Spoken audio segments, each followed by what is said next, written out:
from your perspective, do you see a consciousness shift coming in where we can maybe more people experience the reality that you're experiencing to be able to access these different states, um, or anything along those lines, right? We hear, words about evolution or expanded consciousness. Do you see that coming down the pipe for humanity as a whole?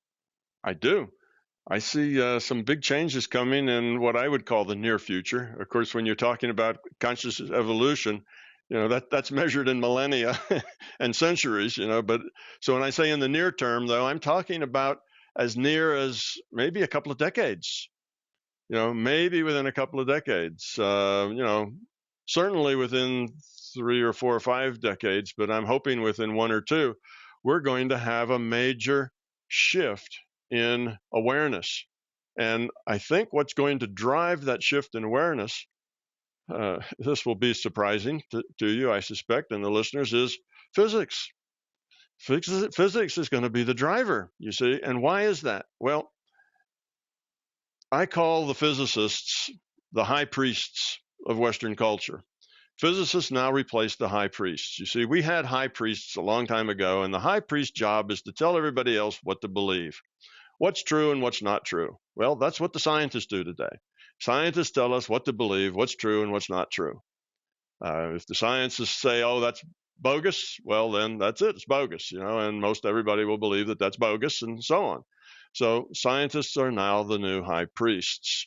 And this idea of virtual reality that I was talking about, and I told you earlier that it does better physics. Well, that's true. It does better physics so well and so much that physicists all over this planet are starting to see that virtual reality is the only thing that will answer the experiments, the only thing that will explain the experiments. Again, more and more experiments going on, and you just can't explain them with a materialistic viewpoint. It doesn't work. It's a bad theory. You can explain them with a virtual reality viewpoint. You see, understanding just what we went through, consciousness is fundamental and so on. If you have that viewpoint, then you can understand these experiments. So physicists are picking up on that. 10 years ago, 15 years ago, when I came out with my books, me and a handful of other people thought virtual reality was a good idea. Now there's thousands of people, tens of thousands of people, most of them are physicists, that think virtual reality is a good idea. And it's not because that's a becoming fad, it's because nothing else works as well. So here's the kind of the paradigm shifts that are coming as I see it. When physics gets to the point that they say, we're living in a virtual reality, and here's all the experiments that show that that's it, and that becomes a fact, you see, because physics tells us facts. When living in a virtual reality becomes a fact, then that will be like throwing a hand grenade under the, in the tent. That is going to change everything. One, they're the high priests, so everybody will believe that. Secondly, even a 3-year-old will have enough logic to say, well, where's the computer? Who's the programmer? Where's this virtual reality come from? You see, virtual reality has to be outside of the reality. So as soon as physicists say this is a virtual reality just because their physics experiments tell them that, everybody else is going to look at that and say, well, wait a minute, who's the programmer? Where's the computer? The physicists won't actually, well, they do know it, but they'll try to downplay that. But what they're saying is that our reality is computed someplace else. There's a higher level of existence than us, you see. Now, that's a big deal coming from the mouth of physicists. That changes everything. And when they change that, this idea about, who's the programmer, because they won't think of this as a not programmed reality, an evolved reality instead of programmed. People will think of a programmer. Right away, you're going to have a bunch of religious people jumping on board that boat saying, my God's the best programmer. No, my God's the best programmer. We're going to get into, that sort of thing. But if we have enough sense to get through that and say, this isn't about a programmer, this is consciousness is the programmer. consciousness, actually, this is an evolved reality, not a programmed one. We've got a big digital bang, not a physical bang. We've got initial conditions of a small ball of plasma under high temperature and high pressure. And when we hit the run button, it's going to change according to the rule set. It expands, it cools, we get suns, we planets. We've been through all that Big Bang theory, and that's just the simulation. So when we see that, then we won't, we'll realize that this is this consciousness system isn't a supernatural system. It's just a natural system trying to survive, like all things do. And it has to do that by lowering entropy, which means love, cooperation, peace, that sort of thing. So if we get that picture, and the high priests of science tell us that there is this other realm that we are a subset of.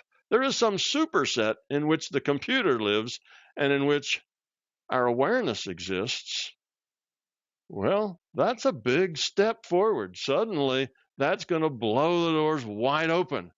You see, we could devolve into a religious war again, who's God's the better programmer. That would be unfortunate.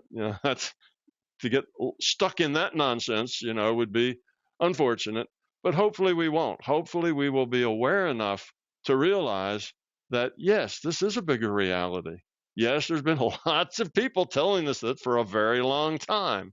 Now we can look back to the Buddha and to all the ascended masters. A lot of others have been explaining this to us for, the last 2,500 years. And we can put two to two together and things will start to look like there's a bigger picture. See, right now, the picture is just this physical universe. That's the whole picture. There is no other picture. Well, once that becomes not true, because this is a virtual reality, virtual realities have to have a bigger picture. They don't compute themselves. Then you see it kind of blows the whole thing apart. Now it's not a matter of religion versus science anymore. Science is saying, yeah, verily, we're in a subset. There's a superset that makes all this work. So that puts us in a whole different state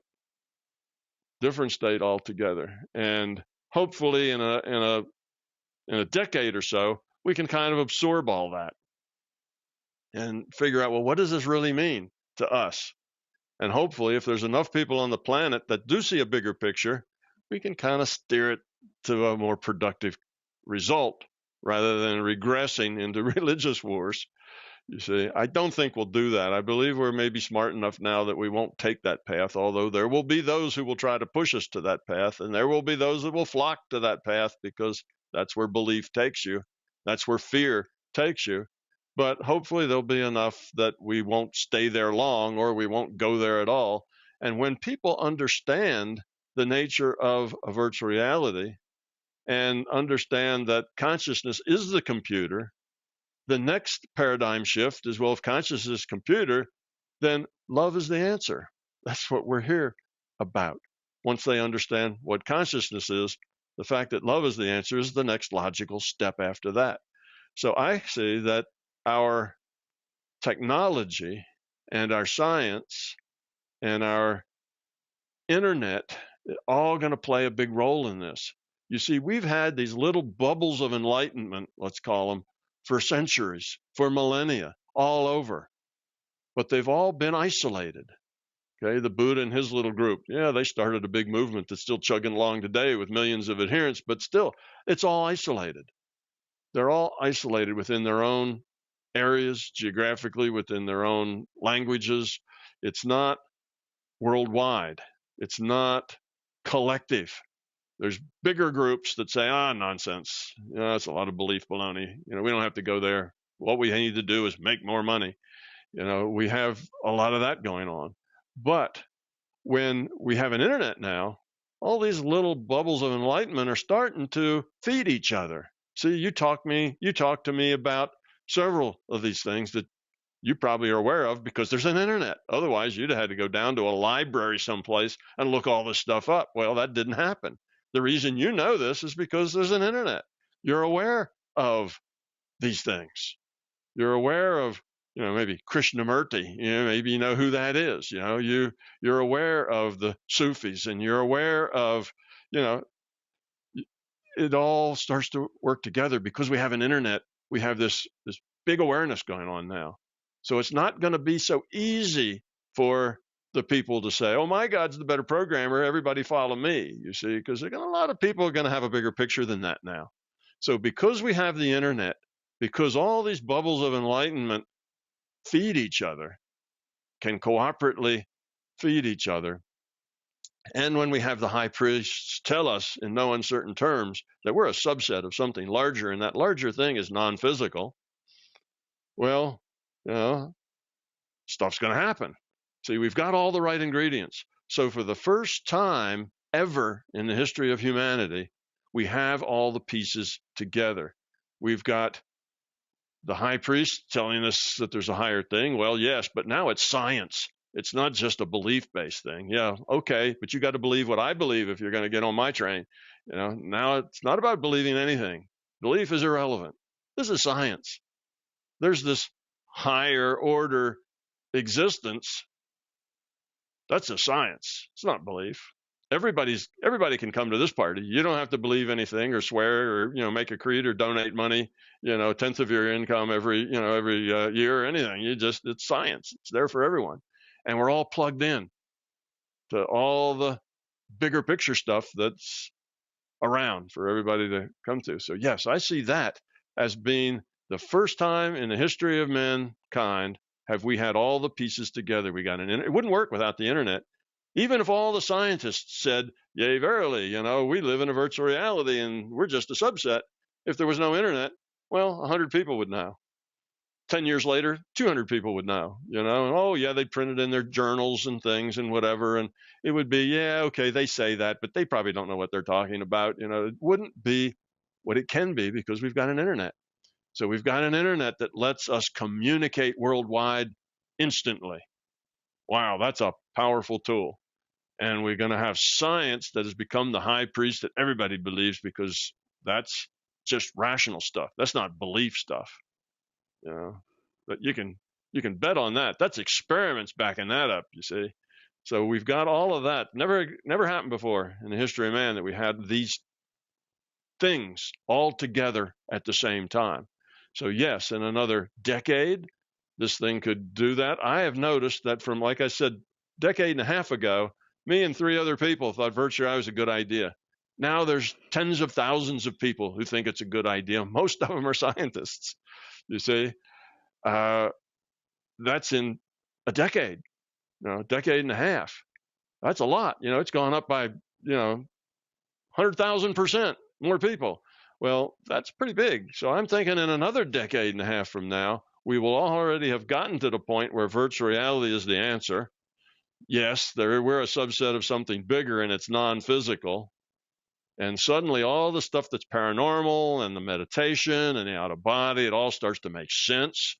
That's what science does. Science takes things that used to be mystical and non-understandable and turns them into things that are normal and understandable. That's what science has always done, right? From, why do we have 4 seasons? Well, that was mystical because God gave us 4 seasons is why we have them. But no, we find out it's because the Earth has a axis on an angle and it goes around the sun, and different parts of the Earth are in the sunshine and in the shade at different times. So science makes things that used to be mystical normal. That's what it's going to do with the paranormal. We're going to understand how remote viewing works. It's just getting data out of a database. Healing. Oh, yeah, intent modifies future probability. And all of this stuff will start to make sense once we get this bigger picture. And when that does, you see, we're in a whole different probability space now. Right now, we, collective consciousness, have a very limited set of choices of where we can go because our beliefs and our fears limit us. When our beliefs get shattered by virtual reality and the new science, then we'll still have all those fears to deal with, and that'll be a little rough. But I think we have a chance in 2-3 decades of turning this thing around to where people become aware of themselves as individuated units of consciousness that are here to grow up and become love. That would make a huge difference, a really huge difference. So it wouldn't be just you and I talking about this. It would be you and I and 800 million other people would be doing the same things that we're doing, you see, and that will change everything. Then the other, 6 billion will come along. They'll come along for the ride. They'll do what everybody else does. And suddenly, they'll be into it too. They'll be thinking about it and doing it and taking responsibility, and that'll just be the thing to do. So that's the way I see it coming. So yeah, I think on the horizon, we've got all the elements together. First time ever. So it's just when is it all going to happen? What's going to be the thing that kicks it off and it all happens? But I think those physicists who come out with virtual reality are going to be what kicks it off, because they're in the position as the high priests to get everybody's attention, because we know science only speaks truth. We believe that, Scientists are believers just like everybody else. They have a belief in materialism, and it's hard to get that, those cracks are in there, but it's hard to tear that apart. That's going to be the first big paradigm shift, is to finally, put the rest, this belief in materialism. But scientists will tell you materialism doesn't work. I mean, most of them still will claim they're materialists, but they see it coming apart and it doesn't work, and it frightens them some. That's why they're dragging their feet, but they can't hold it back. You see, that's the thing about truth. Eventually, it rises to the top.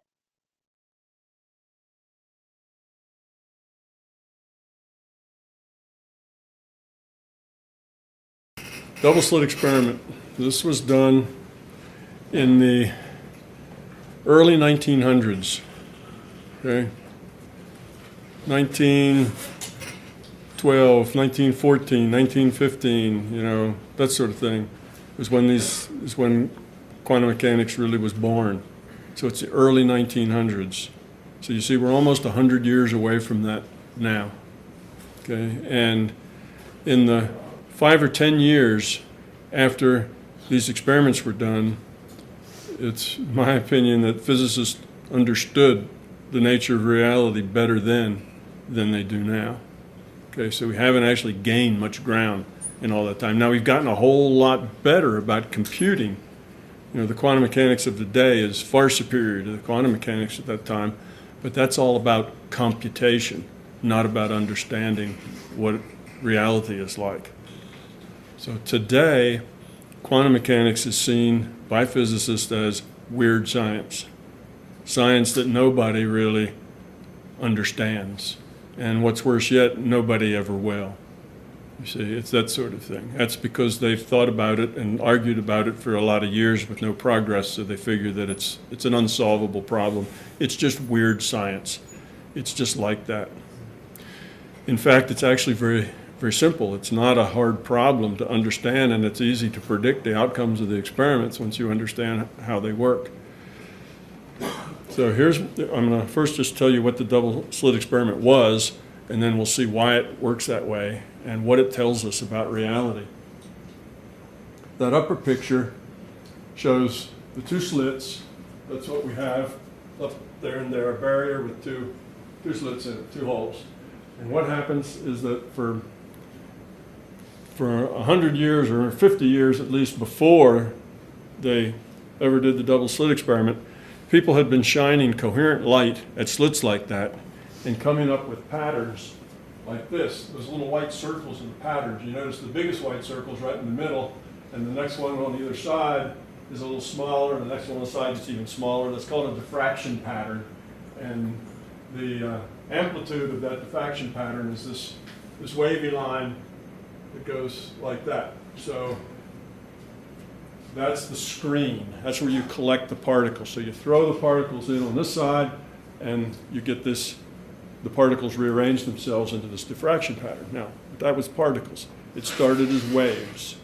Okay, and as waves, they understood this, because a wave coming at these two slits, it's a wavefront. You have this like a water wave, right?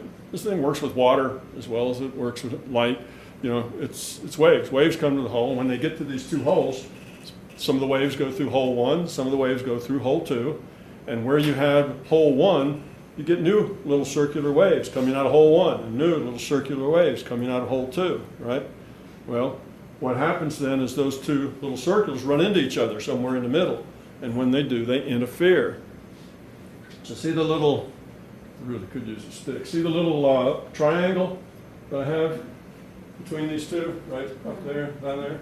Okay, what that says is that's the path difference between things going through those two holes.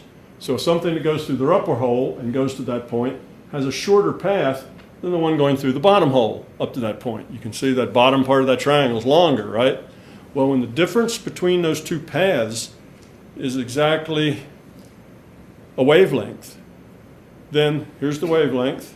That's what you see in the upper corner. See there's two wavelengths? The highs and the lows meet together. A high comes with the high from this hole, gets a high from that hole, and a low from this hole gets the low from that hole. So the two are in phase, is what that's called, because the distance between that shorter distance and that longer distance, the difference in that distance is one wavelength, or two wavelengths, or three wavelengths, you see. Then they always will be in phase, like in that upper extreme right-hand corner. The waves will be waving together. Now, if the difference in those two lines happens to be a half wavelength, then the peak of one falls right on the dip of the other, and they cancel. That's why you get nothing between those spots of light. Okay? So that would be 1/2 a wavelength, 3/2 a wavelength, right? 5/2 of a wavelength, some odd number halves of wavelengths would, difference in the paths would show you these holes. So when they come through the two holes and end up at that middle spot between them, those two distances would be equal, because now you have an equilateral triangle, right? They come from a two hole, you go right to the spot that's behind them. So they'll always be in phase, so you get a bright spot right there. And that's the biggest bright spot. And then the next black spot is a half wavelength difference. Then another half length is a whole length wavelength difference, and that's your first light spot. So you see, you kind of get the idea how that's working. That's a diffraction pattern. Light, water, all sorts of waves do it. It was a well-known pattern. Well, what happened is then that Einstein, with a photoelectric effect, said light comes in little discrete chunks of momenta. That means light acts like a particle. We called the particle a photon. And that confused everybody, because up until that time, everybody was happy with light being a wave, because you shine a coherent light on those slits, you get a wave pattern, just like with the water. So we knew light was a wave. Now, light was shown to have discrete chunks. See, waves are just continuous, right? Energy should just be delivered continuously as the wave impacts something, and Einstein said, no, it don't work that way. We get discrete chunks of momenta from light. They're photons. So then they said, well, how can they be photons if they're a wave? See, they were logically incompatible. So they rigged up an experiment, which at that time was very hard to do, that could produce just one photon at a time. And they said, all right, we're going to figure this one out. We're going to shoot one photon at those two slits and see what happens. What they expected to happen was that they would get a bright spot right behind each slit. You get a spot on the screen behind each slit because the photon would go through, hit that spot. Now they knew when they shine light as a wave, they're doing millions of photons, right, all at once. And then they know they'd get this diffraction pattern because they'd done that before. And it was like, how does that work? What happens with millions that doesn't happen with one? One's got to make a spot. We already know millions make a diffraction pattern. You know, scratching the head. Didn't make sense. So let's do the experiment and see what happens. So they did. And they sent one photon at a time, and then another, and then another, and then another. After they've sent hundreds of thousands, but one at a time, they looked at the screen and they had a diffraction pattern. It didn't make two spots. How did that happen? How can a particle go through a hole and then distribute itself in a diffraction pattern? Very big mystery. Okay, so at the time they said, well, there's something really funny going on at those slits. Okay, let's see what's happening at the slits. So they created an apparatus that could detect when a photon or an electron, it's easier with electrons because they have charge, you can detect them easier when they pass, or some other particle. We'll make a detector that doesn't interfere with it, but will know, I'll know when one passes by. Okay, so they did that. They put a detector at each slit, and they detected, oh, went through this top slit, oh, this one went through the bottom slit, et cetera, et cetera, et cetera. And after they did 100,000 of them, they had two big lumps, one behind each slit. Oh, finally acted like the particle they thought. They said, okay, let's turn the detectors off. Maybe those detectors are doing something to it. Let's turn the detectors off. So they turn the detectors off, and they get a diffraction pattern. I say, well, this detectors seem to be making it either a diffraction pattern or the two slits. It's something about these detectors. So then what they got to next is they say, well, let's leave the detectors detecting. They eventually got to this point. I mean, I'm skipping years and skipping experiments and all sorts of things, but they eventually got to the point where they realized that they could leave the detectors detecting, but not collect any data. Because the idea was that in the act of detecting, you're actually exchanging energy with the particle somehow, and you're affecting the particle when you detect it. So they detected. Every particle was detected, but no data was taken. So they still didn't know which slot, which hole that the particle went through. Well, what they found out is that they got a diffraction pattern. Didn't have anything at all to do with the energy affecting the particle from the detector. What it had to do with was the information that they collected. If they had information about which slit it went through, they got a pile of electrons behind each hole. If they didn't have any of that information, they got a diffraction pattern. Now everything was even more complicated, right? So they realized that it was the information. They jumped to a couple of conclusions that weren't quite right, but close. One was, that's why they called this the measurement problem. If they made a measurement, they got a particle. If they didn't make a measurement, they got a wave. So they thought up something like the Grinch, they thought up a lie and they thought it up quick.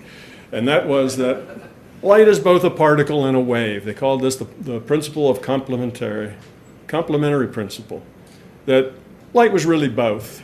Sometimes it acted like a wave and sometimes it acted like a particle. Well, of course, rationally we think about this, and it doesn't really compute, does it? I mean, it's both, and sometimes it does this and sometimes it does that.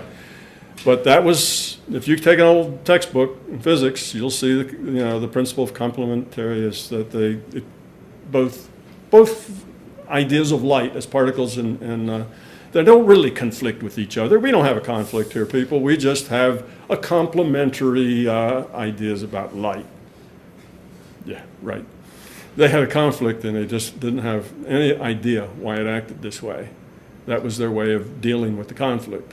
Well, people do that, right? If you can't come up with something, you kind of find a way to gloss over it. So that was the way that worked. Now it got even worse, though, because this was just your normal, what I've explained to you is your normal double slit experiment. It got even worse because they realized that they could collect the data. So now they've got this one particle at a time coming to it. They're going to collect the data. And they've done this before, and if they just collect the data, they know they're going to get two spots, one behind each slit, because they've collected the data, what slit it went through. Now they have information. Okay? But they didn't look at the screen. The screen was not looked at. Okay? They collected the data. The screen was full of data. So the screen collected all its data. Here the screen was, and it got all its data, just nobody looked at it. It was, still in the computer, or they didn't develop the film yet, or whatever it was. It just was not looked at. Collected data, they expected two spots. But before they looked at the screen, they erased the data. Okay, we collected it, now we erased it. Surely we collected the data, we should get two spots. But if they erased the data before they looked at the screen, they got a diffraction pattern. If they looked at the screen before they erased the data, they got two dots. Now, that's called a a delayed erasure experiment. And if you look up double slit and then look up delayed erasure, you'll see it. It's there. And the reason it's delayed is because you don't erase the data until after the experiment's over. The experiment's over. The screen, the film has been exposed. It's collected the data. You've taken the film out of the camera. You just haven't developed it yet. Experiment's over. Now you destroy the data. Now you develop the film. It's a diffraction pattern. You see?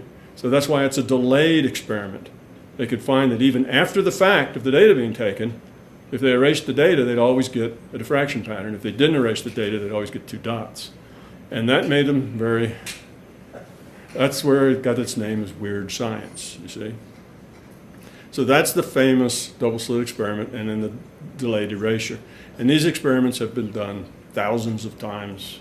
Probably every physics department on the planet, somebody has done this. It's these days it's an easier experiment to do, but it still takes some money and some time. Somebody's got to invest probably a few $100,000 to set up all the equipment and do the stuff and do it really well. It's not like something you're going to do at home. It takes some good, careful experimenting to do it, good equipment. But it's a common experiment. It's not like, oh, these are just bogus results. They've been duplicated, is what I'm saying, thousands of times, thousands of places. And this is the way the world works. Okay? It's like that. And they say, well, it's like you're going back in time. How did you change that from 2 points of light? It must have been 2 points of light on that film before you erased the data, because we've done that experiment a lot of times. We've taken the data, we exposed it, we developed the film. There's always two dots there. So I know that's going to be the outcome because I've done it lots of times. Now this time, the only difference is that before I developed the film, I erased the data.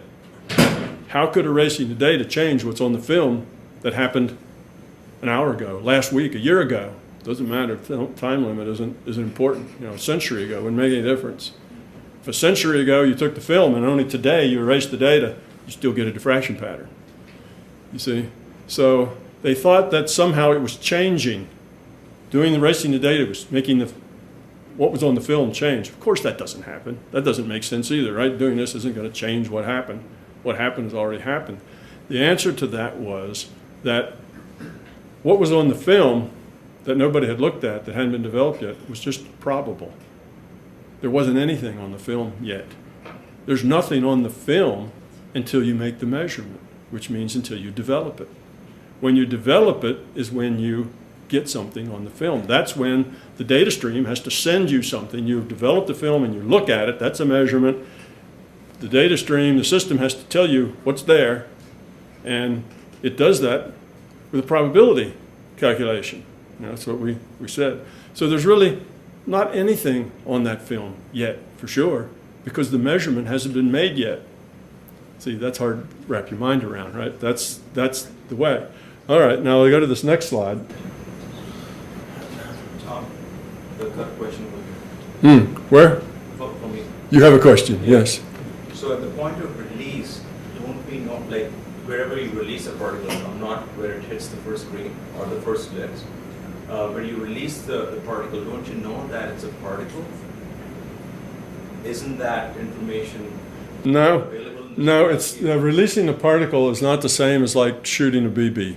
Okay, when you fire a BB, you know when you fired it, and you know where you've aimed it, and you know where it is. Okay, that's not the case with these particles. With a particle, you're heating up some element that shoots off electrons, and that's a random process. They just boil off as they get energy from the heat, and then get enough energy to escape their connection with the others, and it's just totally a random process. You can't see these particles. They're invisible. They're too little, you see. So randomly, particles go, and they go not all exactly in the same direction. There's some of them a little bit this way and some a little bit that way. So some of them go through one slit, some of them go through the other. Some of them probably hit in between. You're kind of spraying things there. Well, the whole point of it, and you're actually getting to the next slide, is that there is uncertainty in the position. Because there is uncertainty in the position, then there's a probability that they could be anywhere within that uncertainty. You see? So the probability function is wider, but I'll get to that in the next slide. You had a question. My question was is that to know you had one photon, you had to measure it somehow, whether or not the probability of when it would be shot off. Well, what they do is they develop, these days, they have lasers. They do this with lasers now. In those days, they couldn't. In the old days, they took a light source of some sort, and they took it very far away, and it's a very dim light. And they could calculate about how many photons were randomly given off in random directions, right? So this will produce, 1,000 photons a second, and they're being thrown off randomly, all directions. Okay, then they could calculate that only the probability that one of them would happen to go in this direction and hit the slit. So they'd make it far enough away with a dim enough light that they could statistically come up with the answer that they were only going to get one at a time there. The probability of getting anything more than that was too low. So that's how they did it in the old days, just by removing a source, a distance, and having a very dim source and calculating that they would only get one particle at a time.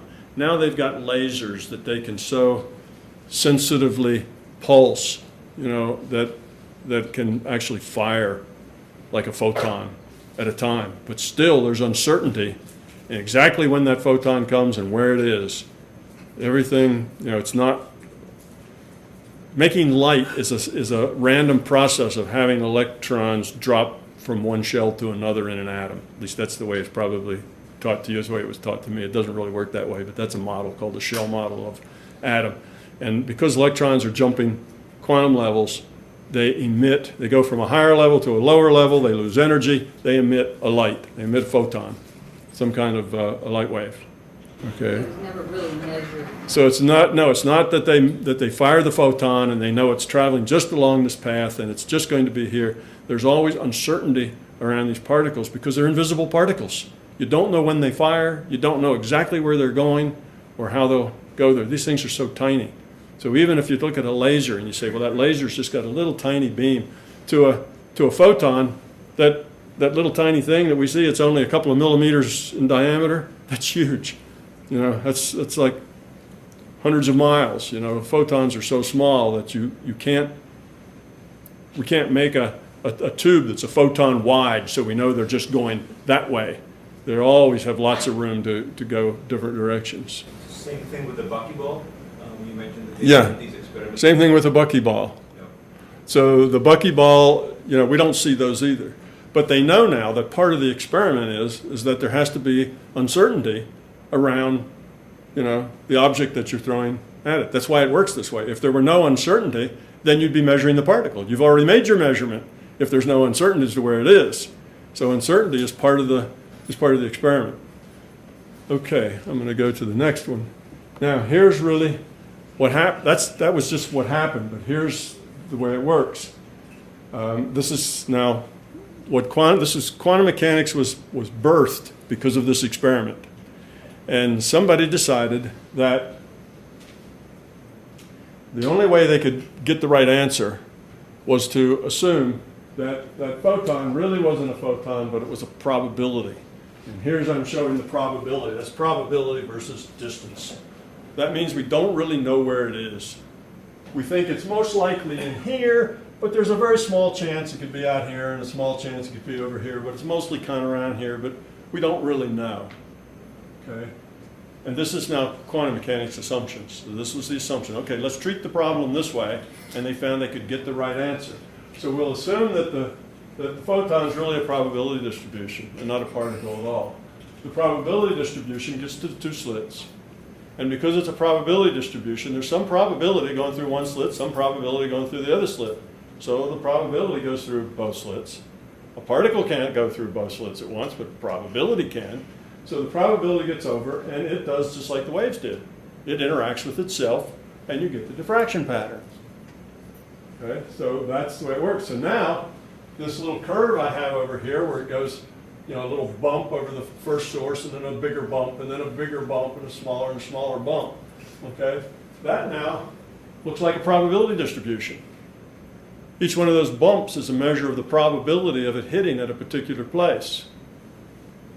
So it has the highest probability of hitting there in the middle, you see, because it's got the biggest peak and the next biggest peak. So you've created now a probability distribution on the screen of where it's most likely that the particle will land. Okay, I would say particle, that the thing will land. It's not really a particle. So when they did that, they got the right answer. They said, okay, that works. We've got the right answer. We can determine that this particle is a probability distribution. That's why it looks like a wave, because the probability interacts in a wave. And they called it a probability wave. So you've probably, if you know anything about quantum mechanics, you know that the big thing is the wave function, that everything talked about in terms of waves. Well, there's nothing actually waving. This isn't a physical thing that's waving or moving. It's not a physical thing at all. It's a mathematical thing. These are probability waves, not things that are, it's not a particle that's moving like a wave. It's a particle that isn't a particle. It is a wave. So if that was the case, now let's get to the point where they put the detectors in. These little red spots will be detectors here and here and there and there. Now, they have this probability, and when they detected a particle here, they made a measurement, right? When they made a measurement, they have, the data stream has to tell them what it is they got. Well, the data stream tells them they got a particle, because they made a measurement. After that, what can they do? A particle now has been found in this reality, headed that way. All it can ever do is do what particles do, right? They travel in straight lines unless acted on by some other force. That was one of Newton's laws.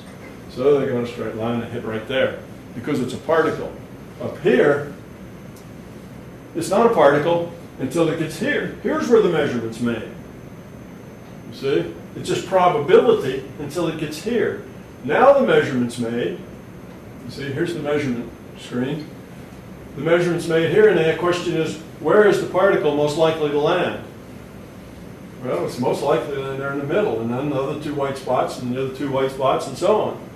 And it lands there with that probability. You see the difference? This is where the measurement's made, so you get a particle here. No measurement was made here, so it's still probability here and here and here. You don't get a particle until it hits the screen. All right, now, here you get a particle here, and then it stays a particle. So that's why that works. Okay, well, the way it works with the delayed erasure is that it's still probability. All right, you haven't looked at the screen yet. We're doing this experiment. Let's say we're doing this experiment, and we make the measurement, but we don't look at the screen. Well, if we've got data here that says there's a particle, then we have to get light here and light here. Otherwise, it would be inconsistent, right? You'd have a reality that was inconsistent. But if we take that data, and before we look at the screen, we'd erase it. Now, where is there an inconsistency with a diffraction pattern? There is none. There's no data that says that there were particles. There used to be, but there isn't anymore.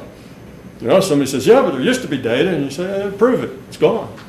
There isn't any data. So we don't have that data in here, and until we actually have that data available for people to look at, now the people don't have to look at it, it just needs to be in a computer or somewhere where they could look at it, then there would be an inconsistency if you didn't have particles.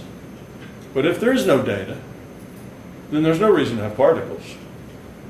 You go to the default answer, which is probability. And if you display the energy here and the probability, when it hits, you get a diffraction pattern. You see, so even though they took that film out of the camera, when the experiment was done, there's nothing necessarily on that film, because reality doesn't start until you get data from the system to you. You see, until you make the measurement, it doesn't exist. It's only potential. It exists as probability, because the way the world works is everything is probability until you make the measurement. Until I look to the left to see that there's mountains there, you know, I don't see any mountains. There's no mountains there. I don't have any data on mountains. I look, I get the data, I take the measurement. Now there's mountains there. So, and this is a multiplayer game, So there's always mountains there for all of us when we look that way. And once one of us looks, okay, now there's mountains there.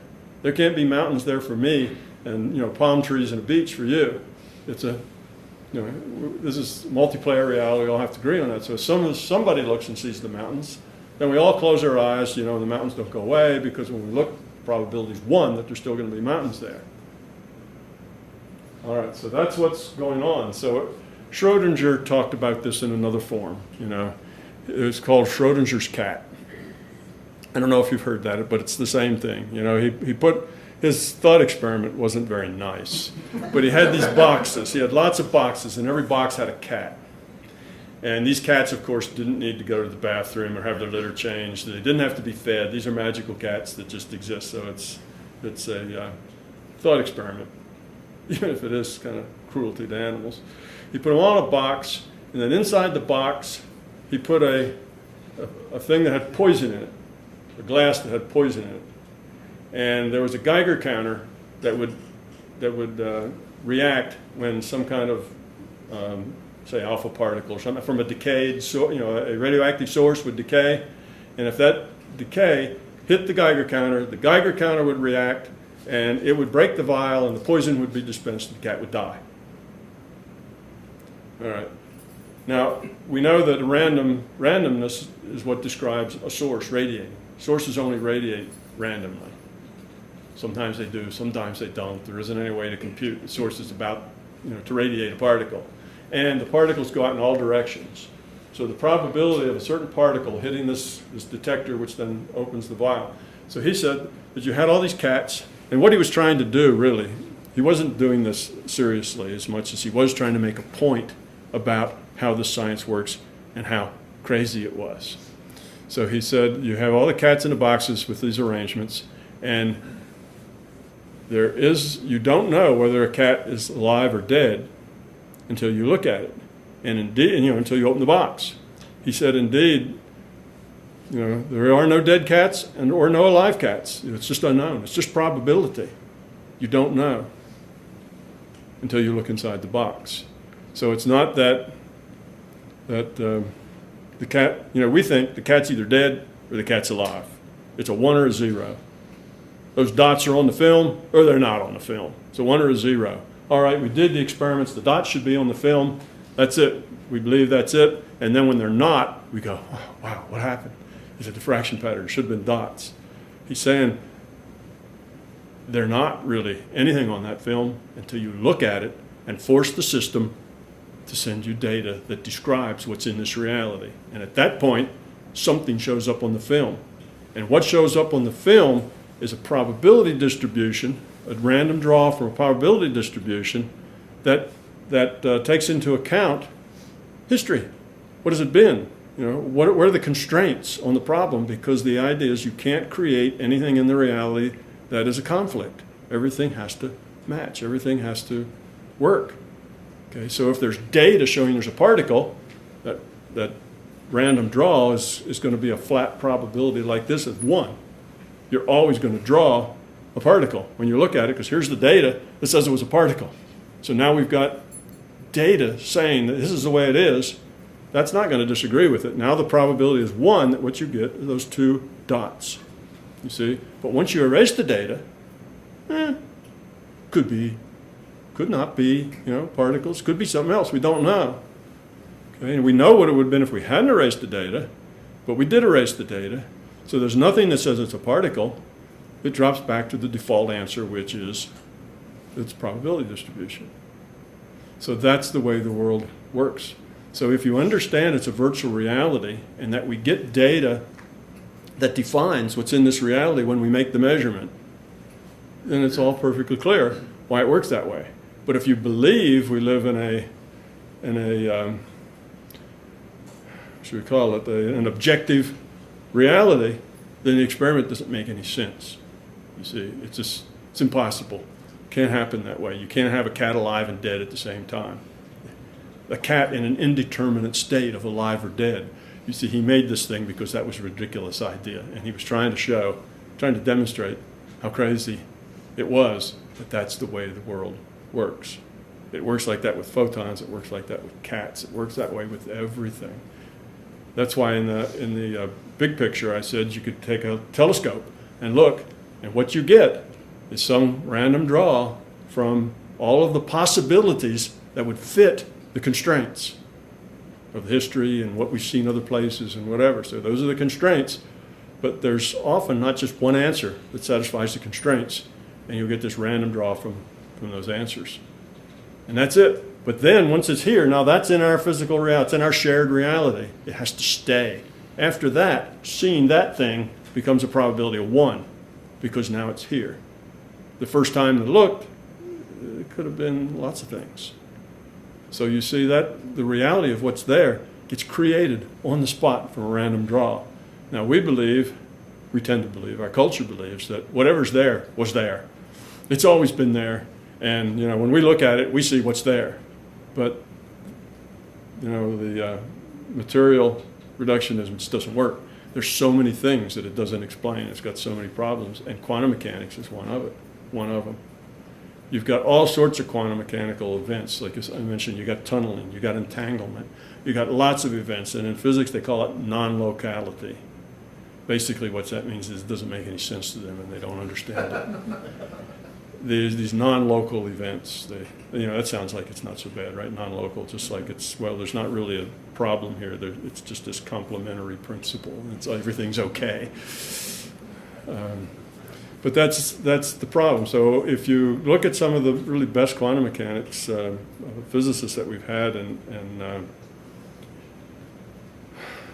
you'll see that they make comments like, no one will ever understand this. It's just weird science.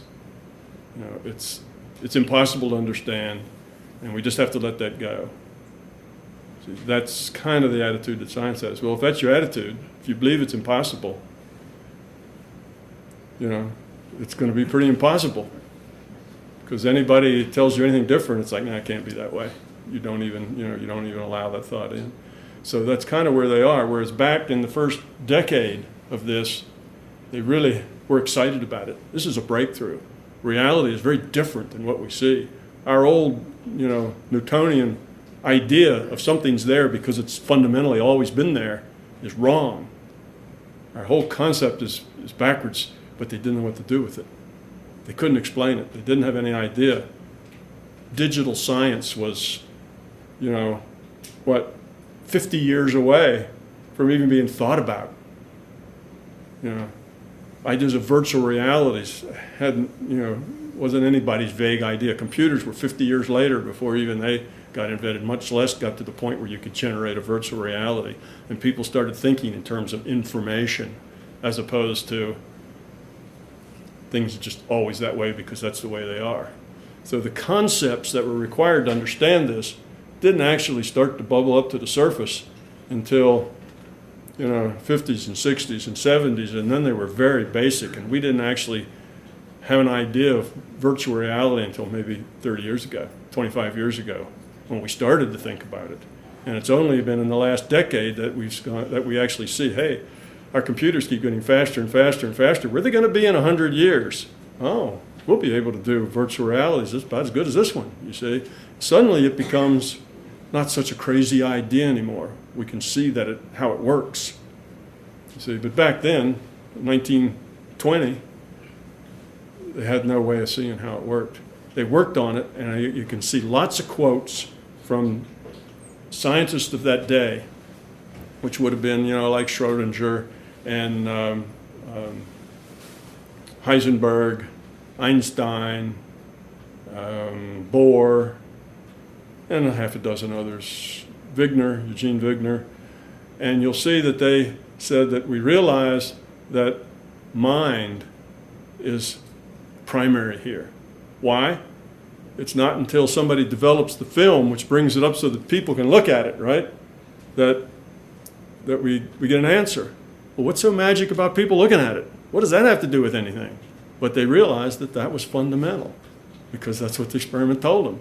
So they knew that consciousness was fundamental back at that time in the 1920s. And matter of fact, they even came to a point where they said, well, consciousness collapsed the wave function. And then they decided measurement collapses the wave function? Well, it takes a consciousness to make a measurement, and it takes a measurement to make information. But the key is information. It's not that consciousness collapses the wave function to a particle. That's what happens when you make this measurement. It's not that the measurement collapses the wave function to a particle. It's the creation of the information. The consciousness takes the measurement, which creates information. And if the information is here, now you can't have an inconsistency with the information. You see? That's why you can erase the information, and it reverts back to the kind of the original state. It's not about consciousness. It's not about measurement. It's about information. What does that tell you? It's a virtual reality based on information. I mean, it's perfectly clear, right? Yes. What if you get information, and so it's here, and then what if everybody who knows that information dies? Does the information remain? Nope. Information's gone. If the information's gone, it can change. So let's say that person with his telescope took that measurement, and all right, there's a nebula there that's this and that way, and he mapped all that, he took the picture of it, and other people come in and they take the picture of it, and so on. But let's say after 10 people took the picture and they all saw the same thing, and it was all like that, that whole area gets a disease and they all fall over dead, and all the pictures burn in the fire, and et cetera. The information's gone. No information at all what's in that part of space. Now, sometime later, somebody else gets a telescope that's not burnt, and they look up there, they take a random draw out of all the possibilities, and that's what they get. And it doesn't have to be the same thing. You see? Because there's no information here. That's the same as the erasure experiment, right? That's a delayed erasure experiment. It's the same thing. So now they get something different. And now they didn't see that nebula. They saw a red dwarf or something, because that was another one of the possibilities, and that's the draw they got. And now everybody else that looks after that will see a red dwarf. Information comes and goes. And when it goes, it's gone. So you see, that's the point. It's not the consciousness. It's not the measurement. It's the information is really what the key is here. Because this reality is based on information. And a good virtual reality can't have information in it that conflicts. You can't have information that says it's up, another information that says it's down, and it's both valid information, because it can't be up and down at the same time. So if this one says it's up, then the probability that it's up goes to 1 when you look at it again. So the information is consistent. Yes, sir? How can you have information without consciousness to appreciate it? Exactly. You can't, you see. Information requires a consciousness. So consciousness is fundamental. True. Measurement is fundamental. If all the scientists, sat in deep holes with their eyes shut, we'd never do this experiment. The fact that they made a measurement is important. But the critical element here is that they're creating information. And it takes a consciousness to create information. And the consciousness has to make a measurement in this virtual reality to create information that defines a particle in this virtual reality. You see? So all of them are involved, but the most fundamental of those three is the information. But yes, a consciousness is required. So we had, we have lots of different ways of stating that, but basically it's about information. If it was just about the measurement, you see, then once you made this measurement, the fact of erasing it later wouldn't make any difference. So it's not just the measurement. If it was just consciousness, you would say that, let's see, how would we isolate consciousness? If it was just consciousness, had to observe it, then once the consciousness saw that all the data was measured, it probably wouldn't matter that if that was it, then you'd have the answer, and it probably wouldn't change if you erased the data, because the consciousness already was aware of it, but it does. So what's critical is the information, but just consciousness is required. If you read that little handout I gave you, the first one's about information, and it says that you don't have information without consciousness. And consciousness creates, information, and gives information, and shares information, and interprets information. So the consciousness has to look at the film and has to interpret what it means. Otherwise, there's nothing there. So you could develop the film. I talked about you develop the film to look at it. You could develop the film and put it in a box and not look at it for years, and it wouldn't make any difference. When you see it, it's going to give you that diffraction pattern if the data's raised. So that's the way this works. So this is quantum mechanics, and quantum mechanics became a science when they made the assumption that you represent a particle with a probability distribution. And their idea was, we don't know why that should work, but we know if we do that, we can calculate the right outcome. And they got better and better over the years at calculating. So now quantum physics is a far cry superior to the quantum physics in the 1920s in their ability to calculate. But they've even given up the idea of understanding their weird science. And they're convinced that there is no explanation. When they're, but now we're going to solve that because science is going toward virtual reality. And obviously, virtual reality supports looking at it from this viewpoint. It makes perfect sense. Tom, recently there's been some exciting news out of Australian National University. An experiment's been carried out by Associate Professor Andrew Truscott with PhD student Roman Kakimov, a delayed choice experiment that was a thought experiment proposed by physicist John Archibald Wheeler. Now, he proposed this thought experiment long before anyone could carry out this experiment. He's the person who coined it from bit. Can you tell us what this experiment is about? How can you explain this, and what does it mean to MBT science? Okay, sure. John Archibald Wheeler also was famous for coining the term black hole.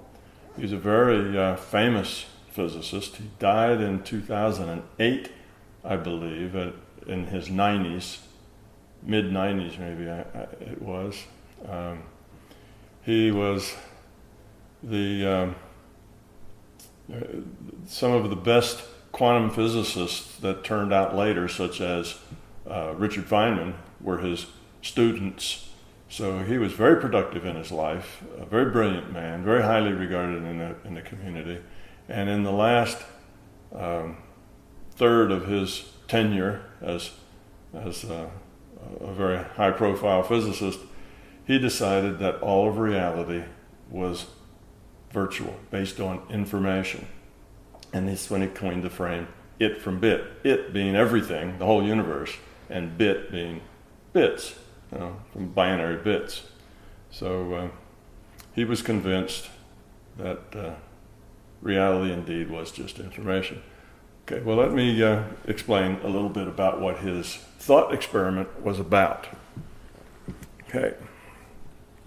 Now, this experiment is very similar to the double slit experiment, not in the way the experiment works, but in the results. And as I go through this, you'll see the same words that we use in double slit will be coming up again here. All right, this is what's called an interferometer. Big name, but it doesn't really amount to too much. There's only two elements in it. There's mirrors. Here's a mirror, and here's a mirror, just a regular, everyday mirror, so that when light hits it, it reflects. Here is a special mirror that's sometimes called a half-silvered mirror. And when light gets to this mirror, if you shine a beam of light on it, half the light transmits through that mirror, because it's only half silvered, and goes this path, and the other half gets reflected by it and travels this path. So we have the red path and the blue path as light beam is shown on that. Now, if you fire just a single photon at it, the photons half the time will be transmitted through this half-silvered mirror and follow this path, the red path, and the other half the time they'll follow this blue path. They'll be reflected here rather than be transmitted. Okay, so this is the nature of this element. Well, what physicists did is they made these two paths exactly the same length, so that a particle who decided to go this way would travel just the same number of wavelengths as a particle that goes this way, so when they got down here, they would be in phase still. Okay, that means the peaks and the valleys would match up.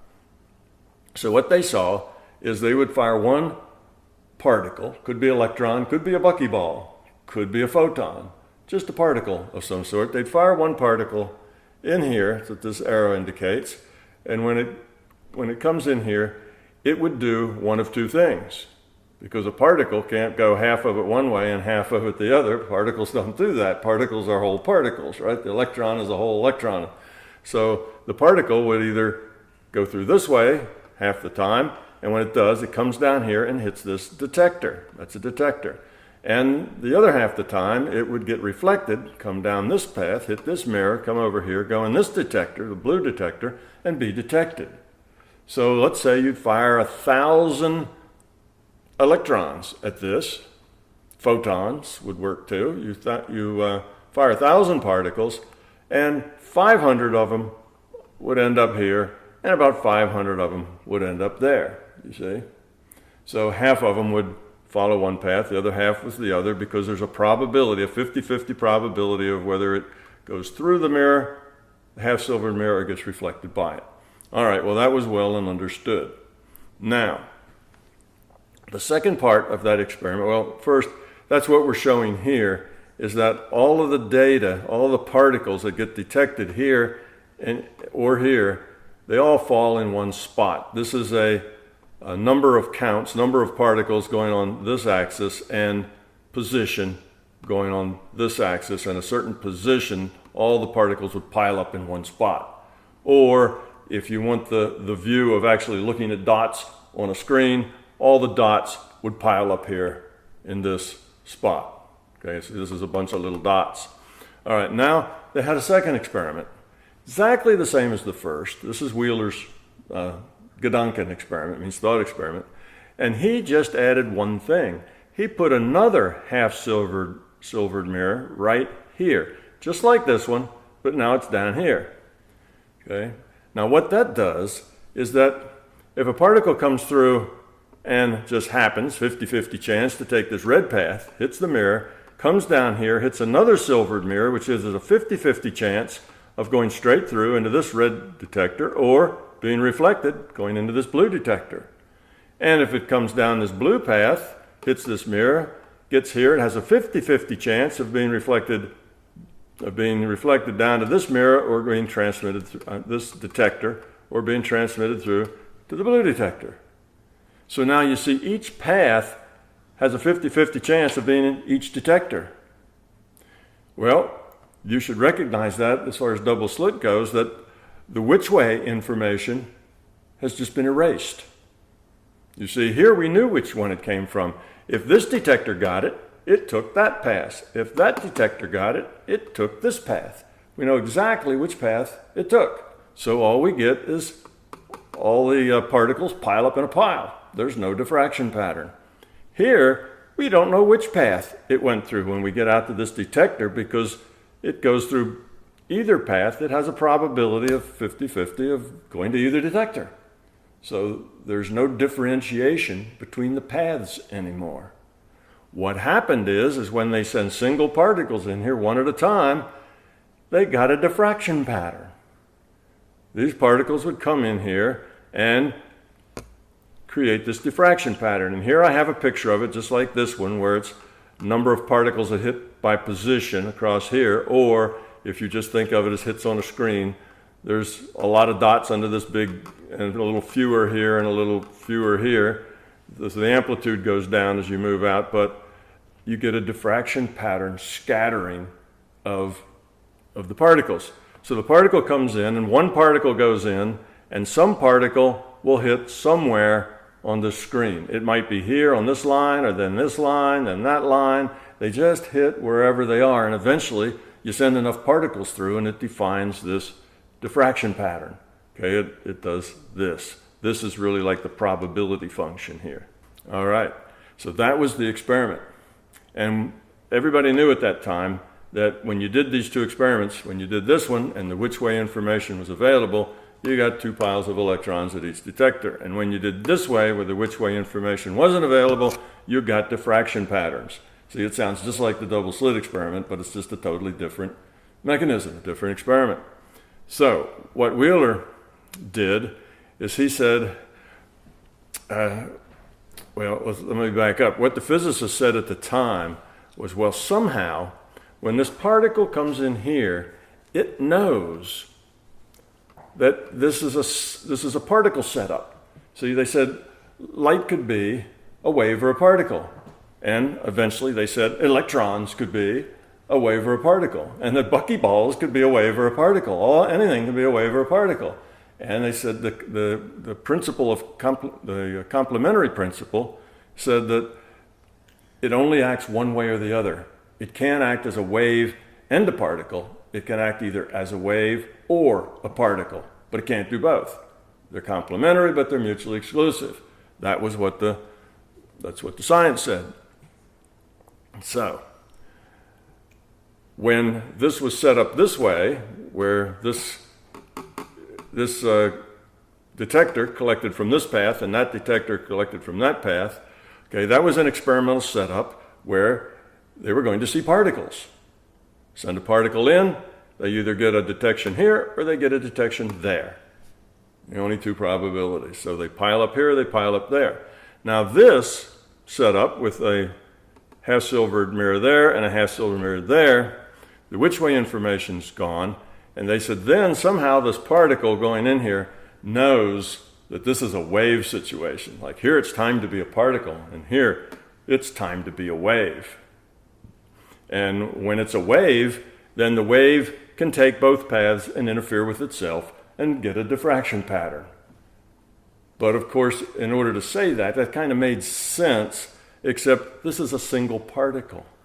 How does a single particle become a wave that can go through both slits at the same time? Take both paths, because that's what it has to happen in order to interfere with itself.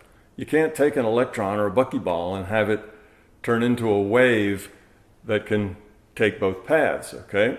This is what was thought. So what he said, what Wheeler said, he said, well, if this particle is so smart that it knows this setup is going to want it to act like a wave, and over here this particle is so smart it knows that this setup will want it to act like a particle. Remember, it can only act as one or the other.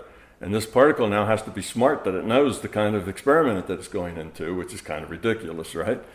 Then, but physicists were backed up against the wall, so they had to be ridiculous because that's the only way that they could explain this, was with being ridiculous.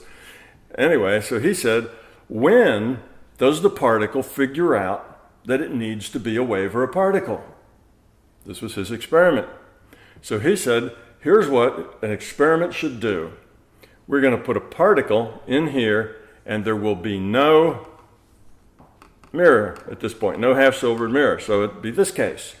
We're going to put the particle in, and the apparatus looks just like this. Well, it then would know that it needs to be a particle, right?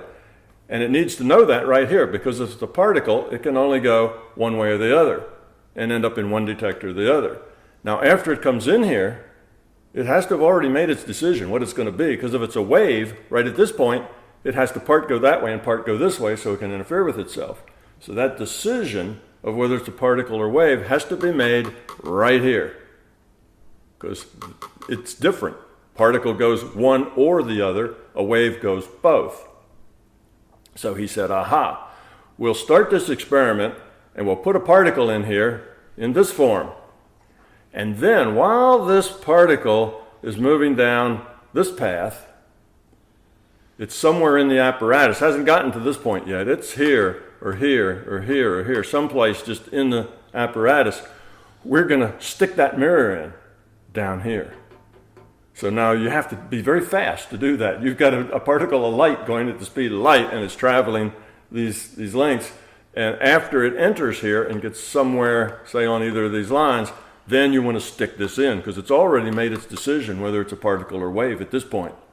Now, if it comes into here, it says, well, this is a particle setup, so it should choose to be a particle and go to one or the other.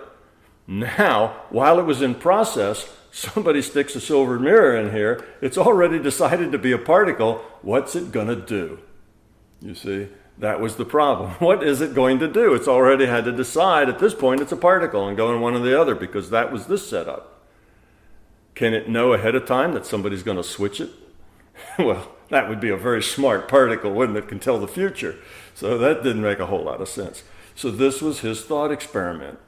Nobody was able to do it for a long time because it's very, very hard to stick a mirror in here or take it out faster than light can go around that corner, you see. So it stayed a thought experiment for a long time until some very clever people in Australia figured out that they could simulate these half-silvered mirrors with dual laser beams. They'd make a diffraction grating, which is what this half-silvered mirror works like, out of dual laser beams. And a laser beam can be turned off and on very, very quickly, you see.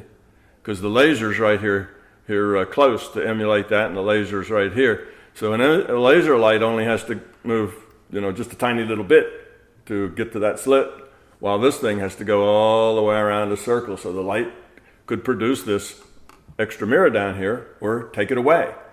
Now in this experiment, they had those lasers turned on randomly. So they'd let the particle come through here. Now the particle's in the apparatus. Now a random number would be drawn, and based on that random number, this mirror would be stuck in or not stuck in. You see? That's the way they did the experiment. Well, what is this poor particle going to do? It gets to the thing, it gets to this apparatus, it says, oh, this is a particle, I need to be a particle, I'll go one or the other. So it picks one, say it picks this red one, and then somebody throws a new mirror in here that wasn't there before. Now what does this particle do? It says, oh damn, I'm in trouble because I decided to be a particle and I really needed to be a wave, because I know that when this happens, that's the answer. So what they did is they did this experiment, and sure enough, they always got diffraction patterns. So here's that diffraction pattern, and this is amplitude versus position, or these are just spots on a screen. I did it either way you're used to looking at it. And this detector also got the diffraction pattern. And every time this mirror happened to be there, they always got a diffraction pattern. Every time this mirror was not there, like this case, they got spots. One spot in one of these cases. So here, let's say they throw in 1,000 spots in this case. They would have 500 of those spots just happen to land in these striped patterns and nowhere else. And the other half of them would just happen to land in this diffraction pattern, you see, because there's a 50-50 choice down here. All right, well, that was the experiment. Well, of course, so it's just like the double slit, except it's done differently. But that tells you that this result is not simply an artifact of the double slit experiment, that it's a fundamental part of the way reality works.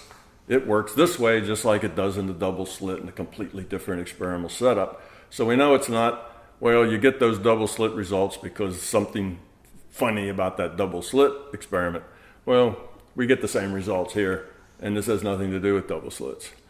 So then the question is, what does MBT say about this? Well, it's the same answer as it was for the double slit. There are no particles. And when you talk about, you put a particle in, and you have to then have a particle go one way or the other, it creates this inconsistency because they're not particles. Particles are not particles, they're probability distributions.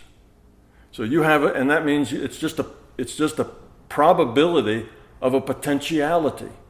You have a potential for a particle to go this way, and there's a potential for a particle to go that way, but because it's just potential, the potential of which way it goes can go both ways. So the probability can go both ways. It's not that waves go both ways, particles don't. It's that the particle is just a probability. It's not really a particle. Okay, it's a probability. And that probability has a potential to go either way, so there's a certain amount of probability that goes either way. Now that probability gets around here and it gets to this, well, now, if it's coming this direction, it has a probability to take a reflection and go here, or to go transmission and go through here. So the probability to do either, that probability splits. The probability that's gone this way splits into those two probabilities. The particle doesn't actually appear until it hits the detector. That's when the measurement's made. And when the measurement's made, you get a particle. Now, where is that particle going to hit? Well, there's a probability that it could have gone either way. Those probabilities interfere with each other, producing a different probability pattern, which is what this looks like, this kind of wavy looking thing here. That's just a probability as a function of position. It's another way to look at it. Probability as a function of position. You say this is probability, that's position. So now you have this pattern, this interference pattern, that is just a probability of where the particle might hit, because of the fact that you have the probability of potential particles going both ways. They're all potential particles, no real particles in this thing, until the measurement's made at the detector.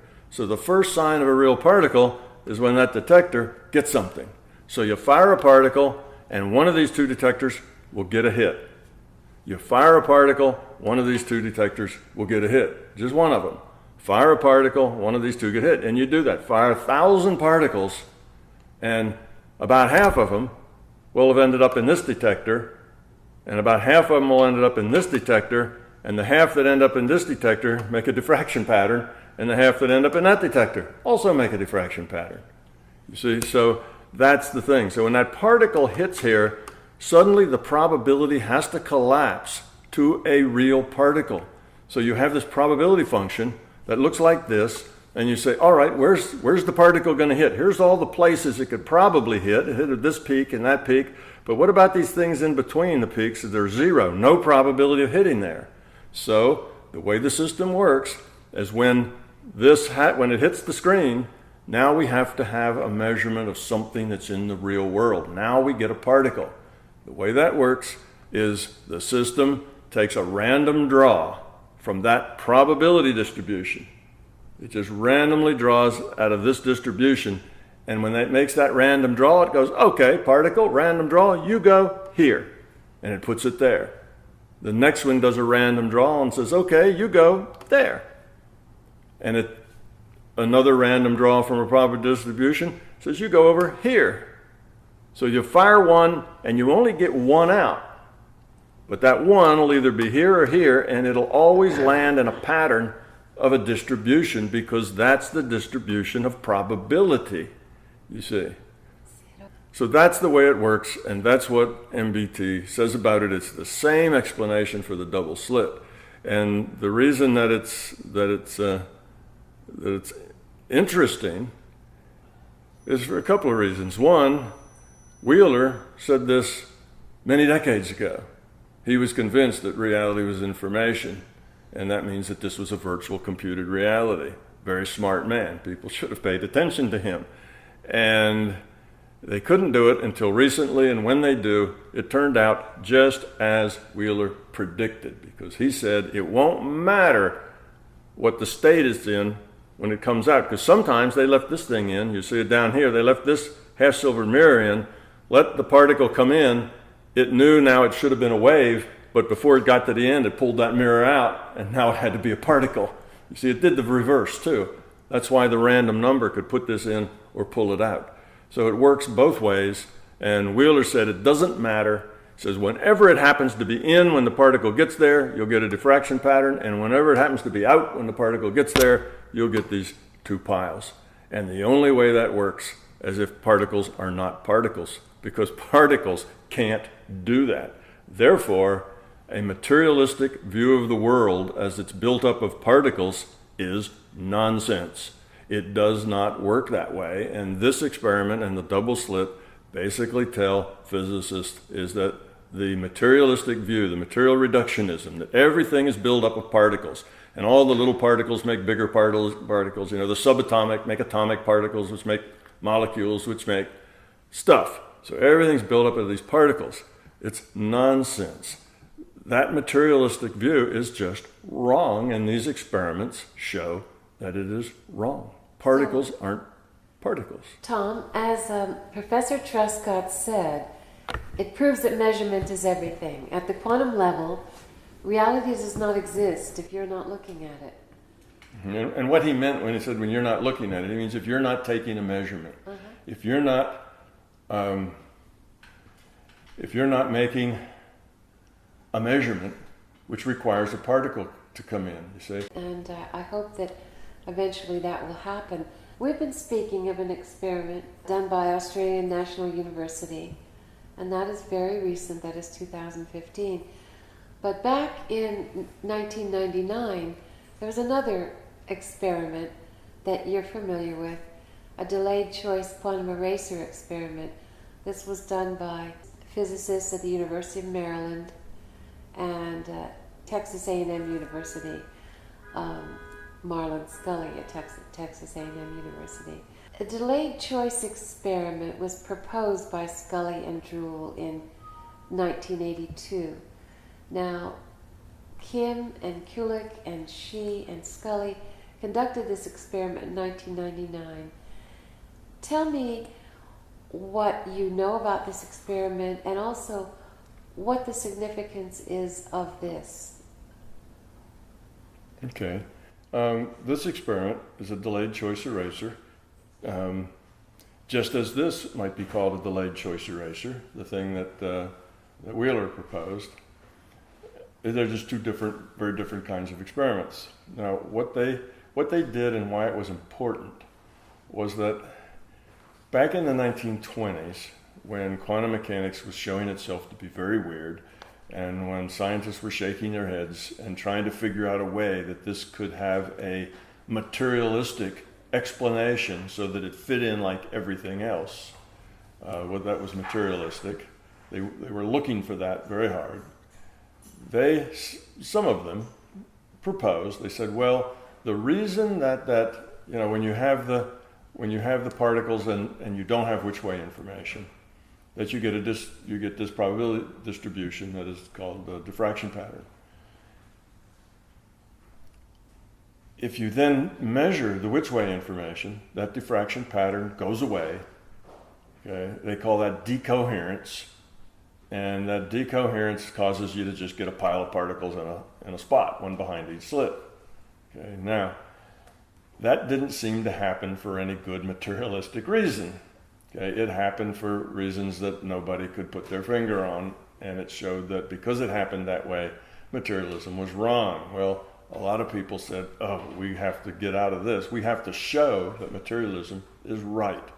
So what they came up with is that, well, when the detector measures which way which slit the particle goes through, when you get that which way information, the only way to possibly get that measurement of the particle going through the slit is you have to somehow interact with that particle. You have to bounce a photon off of it. You somehow have to sense it in a field. You have to interact with it. And when you interact with it, you can't help but nudge it, bump it, give a little energy to it, take a little energy away. There's no way that you can measure it without touching it, affecting it somehow. And they said, aha, that's the materialist way that it works. It's that touch on that particle when you make the measurement that creates the decoherence that destroys the interference pattern and just gives you the two spots behind each slit. So that was the idea, because that kind of saved materialism. And a whole lot of people jumped on that bandwagon because everybody dearly wanted to find a materialistic answer to this experiment. Well, the early researchers thought about that, calculated about that, did some experiments, and they said, it's true that we cannot eliminate interaction with the particle when we measure which slit it's in. But we have done experiments such that that interaction is so small and so slight that it couldn't possibly cause any difference in the experiment. And they say that is not a good reason. It's not a good explanation that there's some kind of physical interaction going with that particle upon measurement. And all the physicists who were specialists in quantum theory knew that. They all agreed to that. The textbooks that I read back in the 1960s said some people thought that interaction during the measurement, was what caused it, but we know that's not true. I read that in the 60s. It's not like this is, well, it was widespread because that was just the message all the physicists wanted to hear. So that theory that the particles hitting, or the interaction with the particle as it passed through the slit to measure it, that was the culprit causing this decoherence. That's why you lost the diffraction pattern. Not because you somehow got information on the which way. Oh, that couldn't have anything to do with it. It was a physical thing, you see. Well, that spread through the physics community like wildfire because it was exactly what physicists wanted to hear. Problem solved. Everything's all right again in the world. Hallelujah. It's physical. Materialism is safe. That misinformation, that mistake, has been alive and circulating ever since. Now, again, quantum mechanics people like Feynman, who were really understood what they were doing, they knew better. They knew that wasn't the answer. They knew that didn't pull them out of the fire and rebuild a foundation under materialism. That's why Feynman was quoted as saying, "Shut up and calculate. Nobody can tell you why this works this way. You just calculate." He also said, "Nobody will ever understand how this double slit experiment works. It's just beyond understanding. Don't think anybody will ever know. It's just one of those things we're not meant to understand." So that's a cop-out, obviously, but that's Feynman. But he knew that this foolishness about, it's because the way we touch that particle when we measure it, that's the problem. He knew that was nonsense. And so does every other quantum physicist who is really a quantum physicist.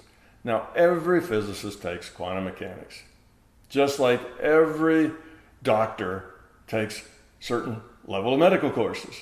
But then some of them go on to be brain surgeons, some of them become, eye, ear, nose, and throat, some of them do bones, some of them do feet, some of them do skin, some of them do heart. They have specialties. Physics is like that too. And quantum mechanics is a specialty. And when some kind of new interesting information comes out in quantum mechanics, all the rest of the physicists don't necessarily know about it, hear about it, or even care about it. If some new great technique in brain surgery occurs, all the foot doctors and the dermatologists don't necessarily know about it or care about it. It's not their specialty. But they did get this kind of fundamental brush by it. All doctors find out how brains work, and they all find out how bones work, and they all find out how the skin works. So they all know some of the stuff. And most of them down at that level in the physics world still believe that materialism is king because the interaction during that measurement is what causes the decoherence. That's a favorite because nobody wants to let go of it. It's the only excuse they have to make materialism real and fundamental. So it's still a widely held position among those who really don't know the details because they're not really quantum physicists. All right, so the caliber of Feynman had no sense that really it was materialistic of those particles. You never heard Feynman say anything that silly. He wouldn't say that. He knew better. He said, nobody will ever understand it. Well, if the way it worked was it was that touch during the measurement that created it, well, we'd understand it. It's that touch. It's that energy put on that particle. He wouldn't say what he said. He'd know the answer was materialism reigns, and that was that touch, but he knew that wasn't it. That's why he didn't say that. He said it's a deep mystery, we'll never know. So when you get the quotes from the experts who know, then you don't find that kind of foolishness. But you do get it when you just ask a physicist who doesn't really know, because it's not his field of expertise. And he dearly wants to believe it, and so do most of his brethren, so that's what they tell each other. And that's what they believe. So this experiment that you mentioned was the first one that I know of that figured out a way to do the double slit experiment, get the which way data, and never touch the particle at all. No energy of any amount, zero energy was ever touched that particle in the measurement process. And the reason for that is this experiment had the particles going through the double slits, striking a material, and when they hit that material, they produced an entangled pair of photons. So something comes in, hits this material, 2 photons that are entangled go out. One of them went to the regular double slit for the double slit experiment. The other one was used as the which way information, the other entangled particle, you see. So now you could have a way of measuring the which way information without ever touching the particles that were going through the double slits. So that was, kind of, we finally got to that thing where we could measure the which way without any way interfering with, touching, or doing anything at all to the particles that were going through the double slits. And of course, what they found out was just what everybody knew all along, is that it had nothing to do with energy touching those particles causing decoherence, because they had the same decoherence when they lost the which way information of those particles that had never been touched. And at the end of the experiment, it was kind of, well, I guess we finally proved what we've all known for 100 years. So it was a little anticlimactic, but at the same time, it was the first time that there was no room for the naysayers and the people in denial to say, yeah, but okay, it doesn't make sense that would have anything to do, but it must be it, because otherwise there's no material explanation. So that has to be it. So this experiment was 16 years ago. Materialism took a big hit. 16 years ago, the last hope of materialism to explain quantum mechanics was dashed on the rocks with this experiment. Okay. But I don't think it dampened their beliefs hardly at all. And because this was done in a quantum mechanics test, a lot of physicists never heard about it. You could probably query 100 physicists and say, have you ever heard of this experiment? Just random physicists. And my guess, out of 100, 90 of them would say, huh? What experiment? No, I never heard of it.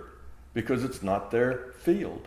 They don't keep up with the details that are not in their field. It's too much. A doctor can't keep up with everything in brain surgery, knee surgery, skin, internal medicine. They can't keep up with everything on the cutting edge. It's just too much information. They specialize. Well, it's the same in physics. So if you could summarize the key point of this delayed this was a delayed eraser, which means they had the two particles going through the double slits, and again, they interacted. If you did not have which way data from their what's called the idler particles, they had the signal particles and the idler particles. That's the two particles that are going to go through the double slits, and the two that are just the particles created by the entangled pair going off. When they got rid of the which way information, which means they didn't look at, they took these two entangled things and they put them through a thing that didn't allow them to tell which slit they came through. When they did that, then they didn't have which way information, they got a diffraction pattern. When they used these two entangled particles to tell them which way which particle went through which one, because they could do it with time. They knew that a particle hit, then there was going to be one that was going to hit up here, and something was going to hit down here. For each particle, you were going to get a hit out of the idlers and a hit out of the signals, because those two particles were hit for every one particle that went in. You see? So they could tell by the times which particles were associated with which. So the particles that the idlers said, oh, this went through slit A, then they know that hit that just occurred up there must have come through that slit. So that gave them the which way information. So it worked exactly like they thought. When they had no which way information, they got diffraction patterns. When they did have which way information, they got two piles of particles. Then they did the experiment further. They made it such that the path in which they looked at the idler particles to determine the which way information was a much longer path than the one that went through the double slits into the screen. So the particle hits, the signal particles go through the double slits, do whatever they're going to do, and make a point on the screen. It's done. Experiment's over. The idler particles, which carry the which way information, haven't been dealt with yet. They're still traveling along on this older path. And then later, even after that other one's gone through the double slit, you got a point somewhere, supposedly. Now they determine here whether or not they're going to keep the which way information or throw it away, erase it. That makes it a delayed eraser. It's delayed until after the experiment's already over. The data's already been collected at the double slit screen. So the data's been collected, now a decision's made, well, let's erase the data. And they find out that that point that was already collected falls on a distribution of, a diffraction pattern. Or they say, well, let's keep the which way data, and they find that that point that had already been collected happens to fall on a spot right behind each slit. And they go, wow, how could that happen? How could the data that we collected at the screen at the double slit was already old, and before we made the decision of where that point should go? The point was collected, and the data that would say where that slit ought to go hadn't been made yet. So it's a delayed reaction. And that then, of course, mystifies everybody, because it looks like backward causality. It looks like, well, we captured the signal data, it's gone through the double slits, it's hit the screen, the data's collected, that's done, and now we say, let's erase the which way data, and that data point we already collected is on a diffraction pattern line, you see. Whereas had they said the other thing, it would have been on a decoherence, just a two-pile line. So it's like backwards causality. We do this and it changes the result we've already taken. Well, that's because they're thinking materialism and particles. If you look at the probability, you'll see that the probability of the measurement isn't done yet. The probability of the measurement isn't done until somebody looks at the data. And nobody looks at the data until the experiment's over. They do all these experiments, then they look at the data and see. And every time they had which way data, they end up with two piles of particles. And every way they don't, they end up with a diffraction pattern. It doesn't matter how late they waited to decide whether they had which way data or not. Okay, so that's a delayed eraser. In a delay, after the data had been taken, they erased the which way information. So that is and they did that not with them having to meddle with the experiment, but they just let the probability do that for them. Because sometimes, half the time, you see it was these mirrors, the same kind of mirrors here, where the light can either bounce off or go through with a 50-50. Some of the time they went this way, and which way and if they did that, they got the which way information. Some of the time they went the other way, which means, they didn't get the which way information. So half the time they got it, half the time they didn't, and who knows when those were going to happen. That was just up to what the particle did. There wasn't a scientist really deciding that. It just decided that itself. So that was an experiment. It was a very elegant experiment, and it was clear that this idea about the thing that really makes this work is meddling with that particle when you take the measurement of the which way data. That was laid to rest. There was no interference with that particle. So that was a very significant It's a very significant finding. It was 15 years ago. 15 years ago. I'm sure, Yeah. Tom, the scientists will find this very interesting. I find it very interesting. What could you tell the general public who may be listening to this video? What significance does it have for them? Well, what it says is that, and what the double slit has said, and what all of these experiments have said, including the entanglement experiments, the tunneling experiments, all of these experiments defy a materialistic explanation. By that I mean they just flat out say materialism cannot explain this. The materialist view of reality is wrong. So that's what these experiments, and they've been saying this since early 1900s. So now people are walking around thinking, well, that's pretty powerful. That's a pretty big deal that our whole material concept of the world is wrong. And we've known this for 100 years, and I've never even heard about it. Should that be my big toe theory has always stated and supported that this is a virtual reality. Yes. How significant is this delayed choice experiment by these people at Australian National University? How significant is this to finally cementing that idea that we are a virtual reality? Well, that's an interesting question. Theoretically, this experiment is telling us something that we've already known for almost 100 years. Right? We knew in the early 1900s, when quantum mechanics was first being defined as a science, okay, by Bohr and Wigner and Heisenberg and Schrodinger. Einstein was part of that as well, although he disagreed with an awful lot of it, and he was wrong on that point. But anyway, we knew back in the early 1900s, certainly by the mid-1920s, that this was that the materialist model was wrong. Okay? They did not really understand how to describe it, because in those days, the concept of a digital computer didn't exist. The concept of a virtual reality didn't exist. These are concepts that were only thought of later, once computers actually existed. At that time, there were no computers. The idea of a computer hadn't even been dreamed up yet, even in a laboratory. So they didn't immediately go, aha, this must be a virtual reality, because that wasn't part of their decision space. It wasn't something they could think about. They didn't have the right fundamental understandings to come to that conclusion. But they did know that this material viewpoint, the materialism, the material reductionism, was just wrong. It wasn't correct.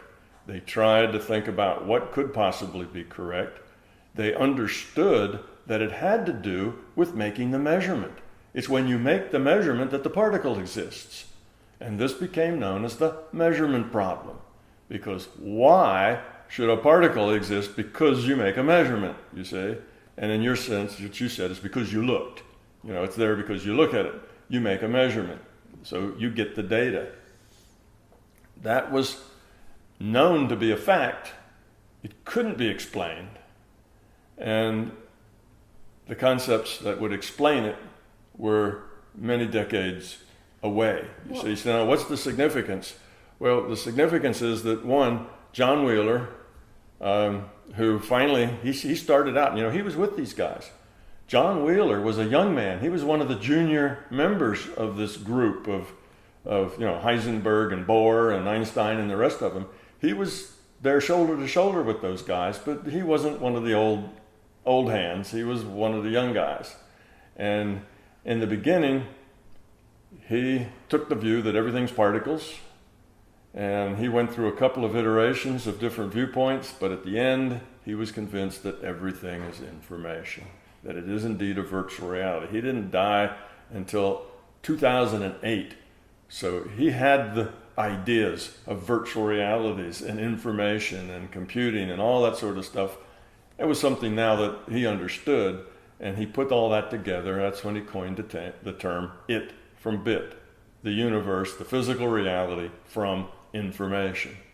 Okay, a very bright guy. So one, this kind of verified that what he thought about reality, and here was an experiment to show it, turned out that it was right. This thing acts like information, not like particles.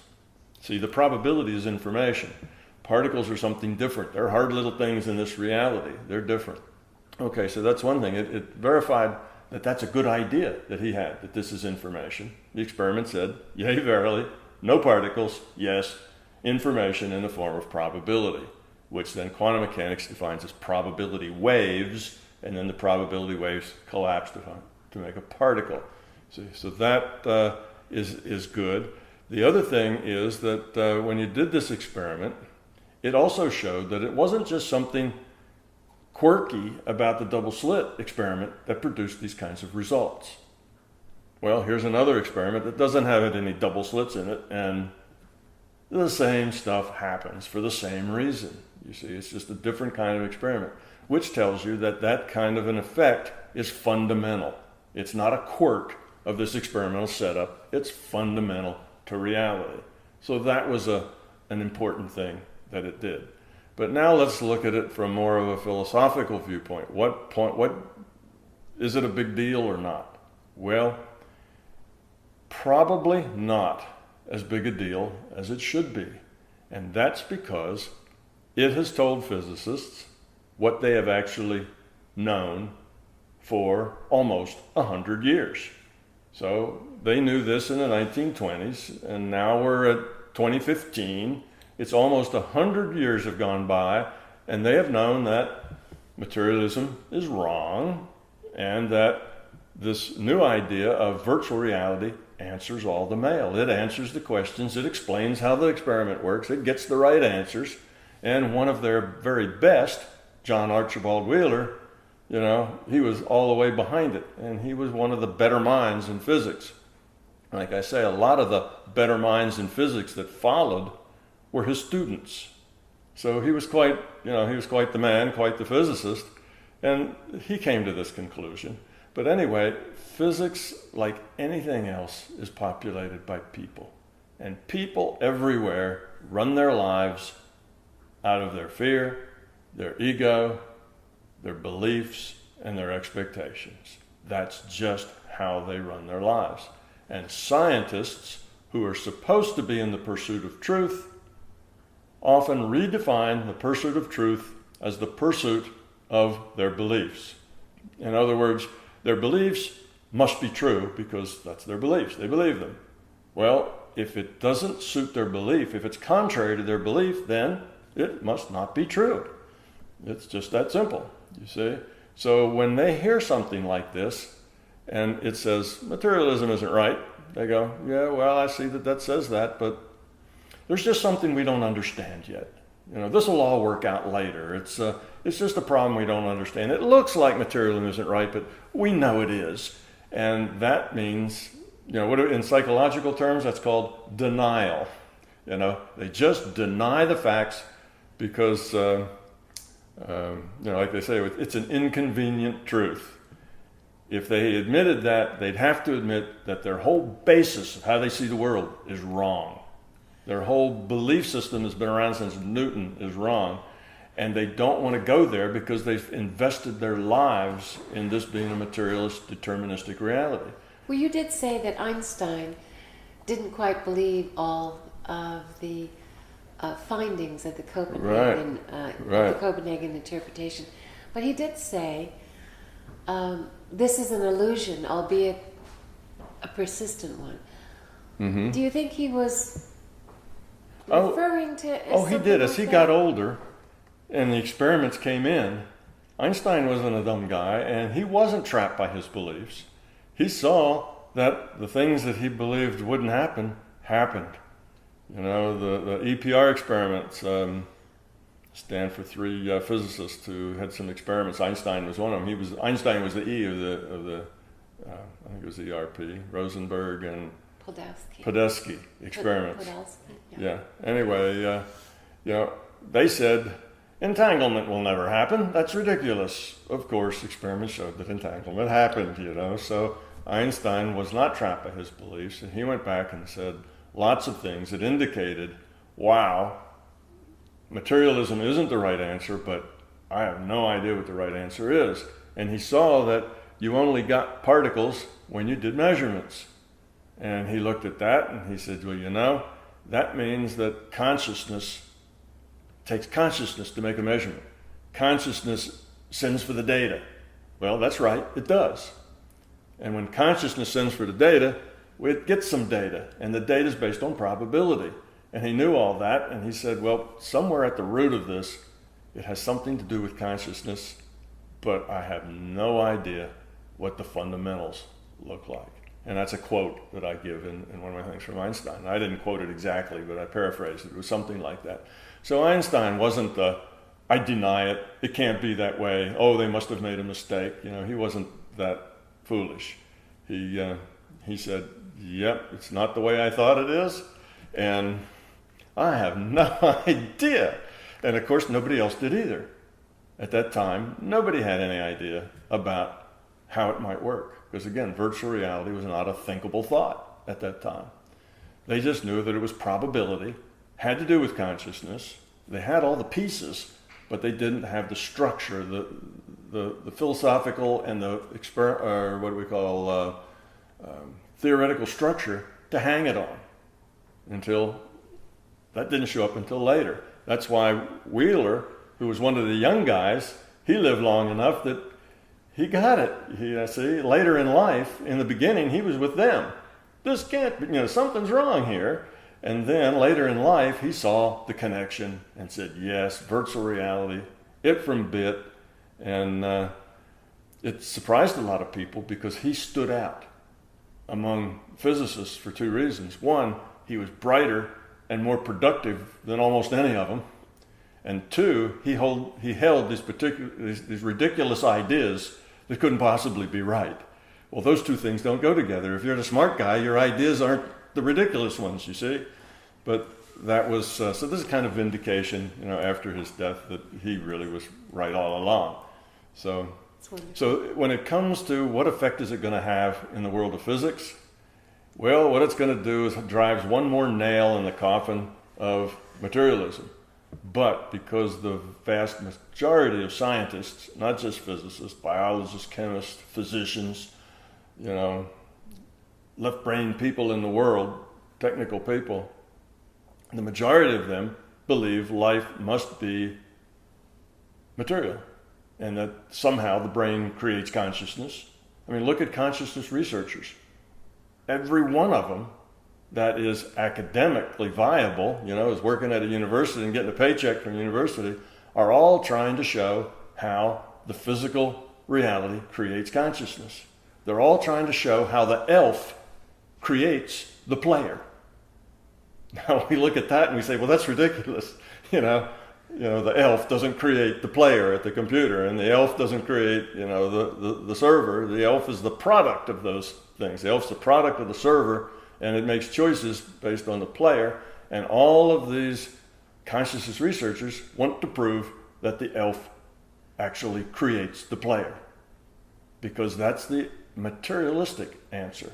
Material has to make everything else. So consciousness has to be a product of matter, you see. And with that belief, this experiment is just another annoying point that will someday have to be explained some way else, some other way, you see. And they just are not going to say, wow, okay, we get it now. It must be a virtual reality. Wow, everything I thought up to this point must be wrong. People don't do that. They're connected to their beliefs deeply, and they will deny evidence that that's contrary to those beliefs. They have been denying it for 100 years. No one expects another experiment. This is one out of probably 1,000 experiments. There's been thousands of these kinds of experiments that do this, and these aren't even expensive experiments. And thousands of experiments that do double slit, and they do double slit delayed erasers. This is a delayed eraser because you delay, the particle comes into this machine, and you delay whether you have a mirror here, and you're going to erase which way information by putting that mirror in until after the particle's in the machine. So anyway, these have been done probably 1,000 times. So you've got 1,000 experiments to prove that materialism is wrong, and yet it's still a minority of physicists that'll say materialism is wrong because it conflicts with their belief. So how important is it in the world of changing the minds of physicists? Probably not so much. Probably won't change very many minds. Everybody will just say, oh yeah, reality sure is strange, isn't it? Nobody will ever understand this stuff, why it works this way. It's probably just one of those things we'll never understand. And that's how they pass it off. That's their excuse for not having to deal with it. Yeah, it's something you had said in a previous interview that we did, that this would be, the acceptance of this as a virtual reality would be the next paradigm shift for science. Yes, you see, it's not just a scientific issue. It's not just, well, scientists should accept the facts as the experiments, deliver the facts. It goes much bigger. It's a philosophical issue that's very important to scientists. They'd probably give up the physics point if it wasn't for the philosophical issue. When you say reality is virtual and that it comes from other, as some scientists say, Fredkin said back in the 1995 or something. He said that. But if that's a general accepted thought, then the next thought is, well, if this is a virtual reality and it's computed, where's the computer and who's the programmer? Well, those are very rational questions. Physicists don't want to go there.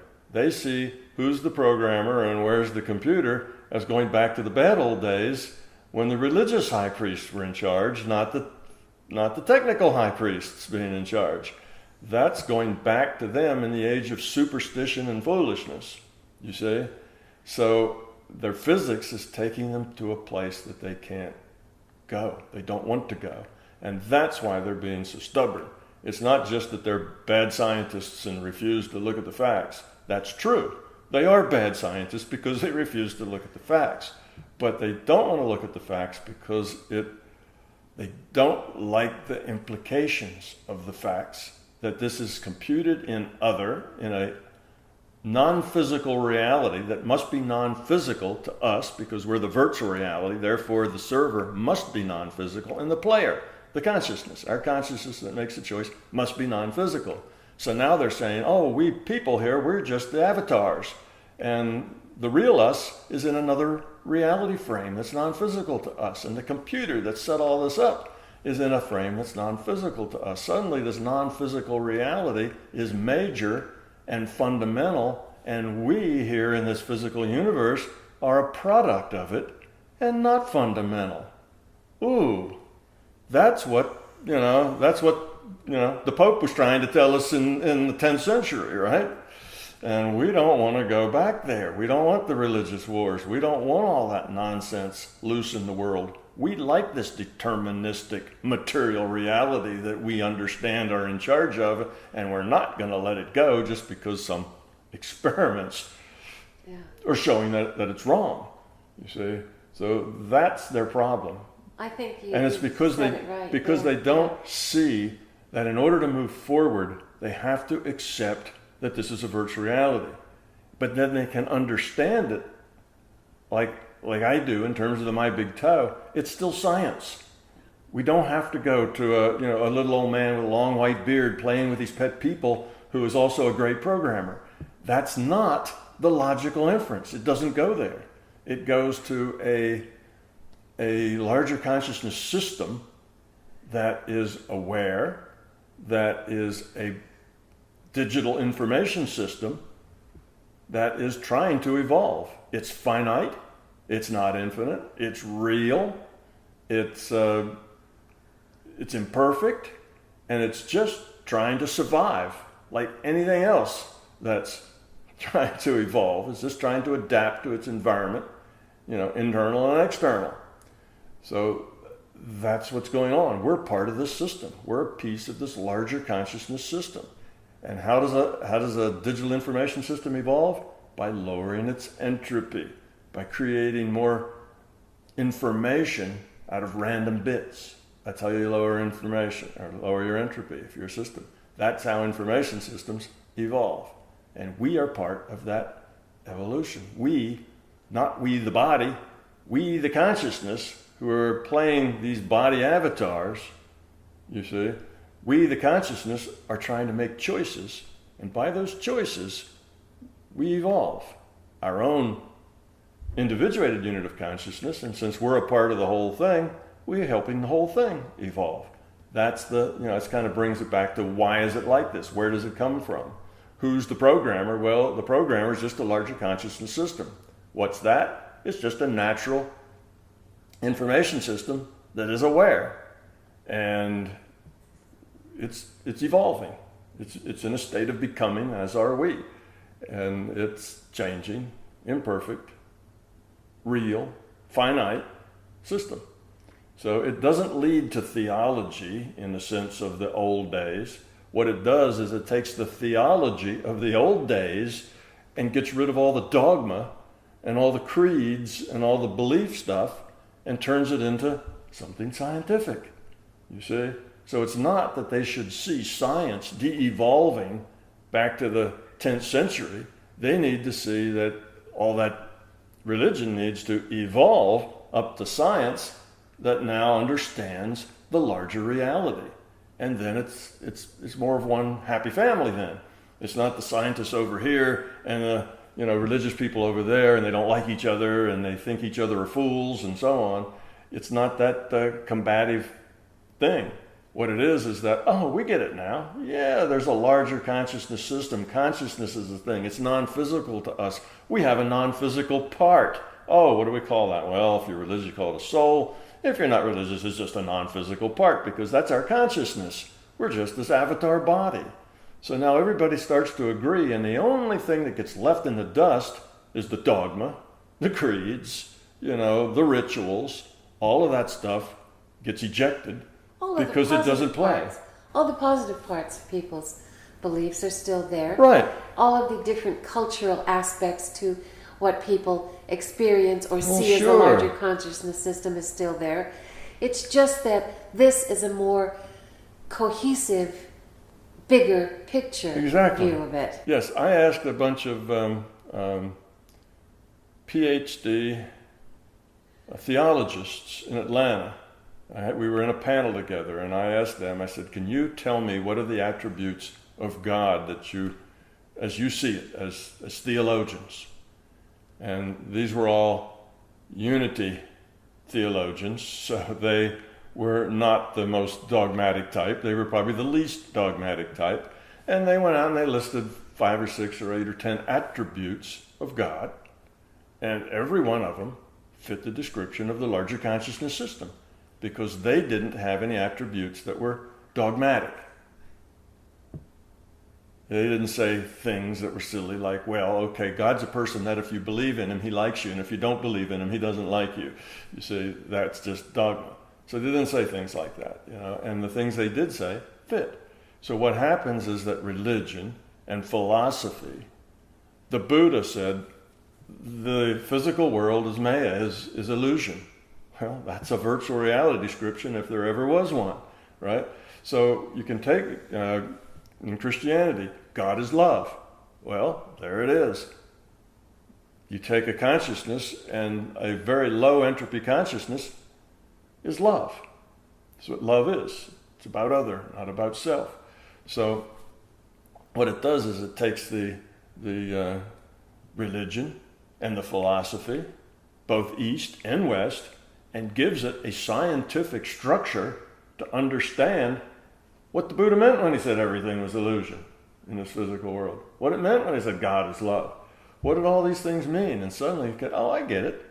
It's not a belief. It's science. It's logic. And then you find out that this model that I have of consciousness derives quantum mechanics. And it also derives relativity. It tells you why C is a constant. It also tells you why tunneling works and why entanglement and all those things work are no longer a mystery. And things that used to be paranormal, they're just normal now.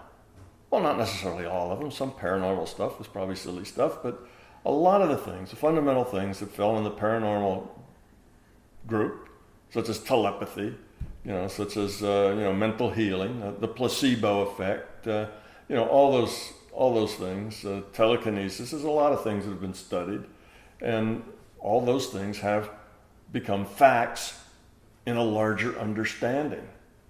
And you can also, so that same larger understanding says why those facts work sometimes and don't work sometimes, why they seem to be problematical in studying and so on. All of that comes out of it too. That's also logical.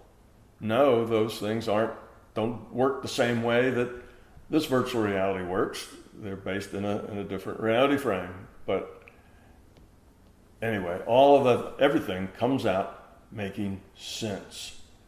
So that's kind of the nutshell, and that's why this is important, because it is one more nail in the coffin of materialism, and one day scientists will have to gather enough courage to move forward rather than continue to deny the facts of their experiments in order to stay still and stagnate in this concept of materialism, instead of moving forward and not only liberating themselves and their science, but liberating philosophy and theology at the same time.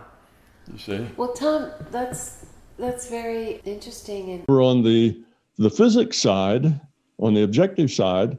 Well, yeah, I'm doing a set of, quantum mechanics experiments now that are just as, just like any other quantum mechanics experiments. You set up the experiments, you look at the particles to see what happens, and you're either right or you're wrong. You are able to predict it or you won't.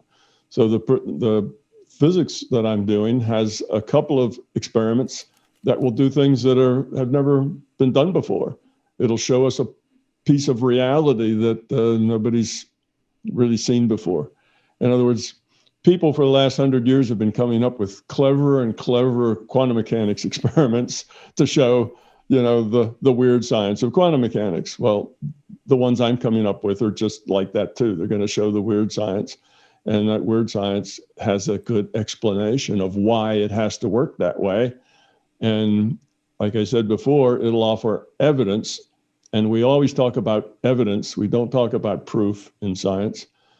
Last time we talked about proof in science was when we came up with Newton's laws. And then we found out those laws weren't laws after all. So now we talk about theory, because we realize that we don't know what the future will bring, what kind of insights and understandings that will bring. So is there a name for your quantum mechanics experiments that are happening at that Poly Institute? Just a name for them? No, but they're all talked about. What can people search for? That's just the thing I gave you. Go to YouTube and look for MBT-LA 2016. If you look for that, I introduce the experiments there. The whole set of them. I also explain them, why they work and how they work. And the first So the experiments have been run already? They are in the process of being run. Okay. And we're maybe within a few months of getting the answers from the very first one. So we're chugging on it. It took a long time to gather resources. You can't do that on a dime. I mean, it's not the kind of experiments it's easy to do in your basement.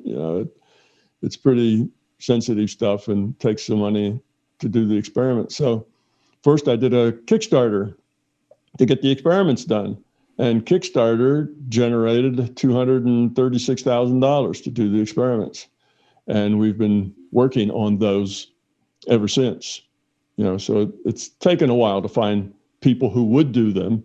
A lot of scientists, a few scientists really started and said, oh yeah, be glad to do them. You're going to pay for it? Great. But when they heard the word consciousness was somehow connected to it, no, thank you. We don't want to get involved with that. Consciousness, that's not objective. That's subjective. And science isn't about subjective things. So we just do science here. No, thank you. So we ran into a lot of that. So it took us quite a while before we found a group of people who would do it. And now it's being done. And we're getting close to the first answer. But the niftiest experiments are more complicated, so they'll be done not first, but later. But they all are going to run out of the same basic set of equipment that we have. So once we get the first one going, the other ones will start to come up a lot more quickly after that. So anyway, that is falsifiable. That's just science like any science. And when we do this, we will write another paper and we will give our results. And I'm sure that will also be published in a peer-reviewed journal, because physics right now doesn't see virtual reality, or I should say more in physics terms, doesn't see information-based reality as a really strange idea. A lot of physics takes that very seriously. Matter of fact, they know that that's the only way they can get right answers in quantum mechanics, is that they look at it as information-based. So that'll be published in another peer-reviewed paper once we get the information. So we're doing science. Congratulations. I know it's not easy to get even $1,000 on Kickstarter, let alone 260. That's probably US. 236.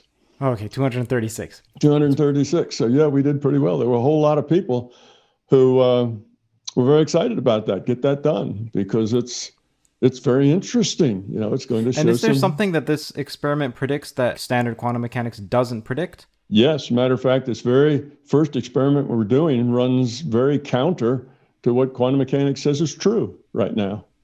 So absolutely. Can you give a brief overview, or you just want to direct people to the brief lecture? The brief overview of that is that quantum mechanics started back in the early 1920s. Okay, and the guys there, Bohr, Heisenberg, Wigner, well, Einstein was involved with them. He wasn't primary in that, but so on. That group of people, Schrodinger, those guys came up with, in a big conference in Copenhagen, kind of a statement of the results of their experience. This was like the founding of quantum mechanics. So this is what started quantum mechanics. And after that, this explanation of here's what happened is really what the Copenhagen meeting was all about, presenting results. And here's what it means, here's what it says. And that then was called the Copenhagen interpretation. The word interpretation actually got added later when people wanted to find something that was more materialist based. They didn't like the weirdness of quantum mechanics. They wanted something that wasn't that weird. So it turned into interpretation, because certainly there is some other understanding of this that's more materialism based, has more material causality involved in it, and we just don't know it yet. So it was the Copenhagen interpretation.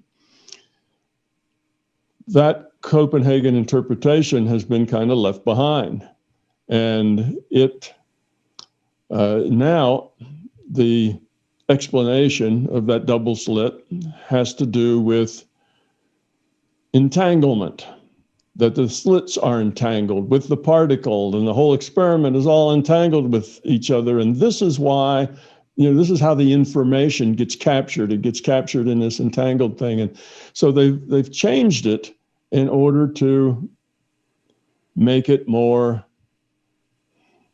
amenable to materialism, basically. Their ideas have changed. But nobody's actually done the experiments to see if that's true. So I looked and looked and looked, and I had some physicists who, working physicists in academia, who had access to more than I had to search. They have better databases in their libraries and things to search. They couldn't find any experiments done either. Any experiments on entanglement? No, not on entanglement. On the change, where we went from the Copenhagen to the new understanding. There wasn't any experiments done really to show that new understanding added something valuable, and that Copenhagen was not correct. They just went that way because they had an explanation that they liked better. So that seems kind of neglectful, I believe. And the reason I got there was because my explanation that comes out of consciousness basically supports Copenhagen and says that the Copenhagen had they had the right idea. Now, they didn't understand the details. They didn't understand the mechanics of actually how it worked. But what they said about reality and how their experiments worked out and why they worked that way was true. So my first experiment is to go back and do the experiment that will differentiate between, was Copenhagen right, or is this new entanglement explanation right? And that should be perfectly clear. Now, what do I expect? I expect that the Copenhagen is right. And when I show that in an experiment, I expect that the physicists, when they look at it in the paper, will say, oh, yeah, well, we knew that all along.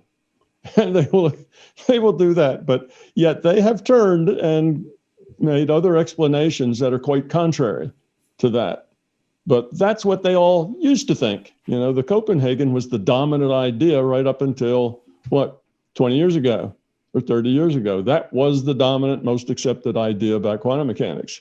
But then they've always had problems with that science, with that idea, with the observer effect, with the measurement problem, with the fact that it makes a difference whether somebody knows about the which way data. They've always had an issue with that because that pulls consciousness into the equation, the observer.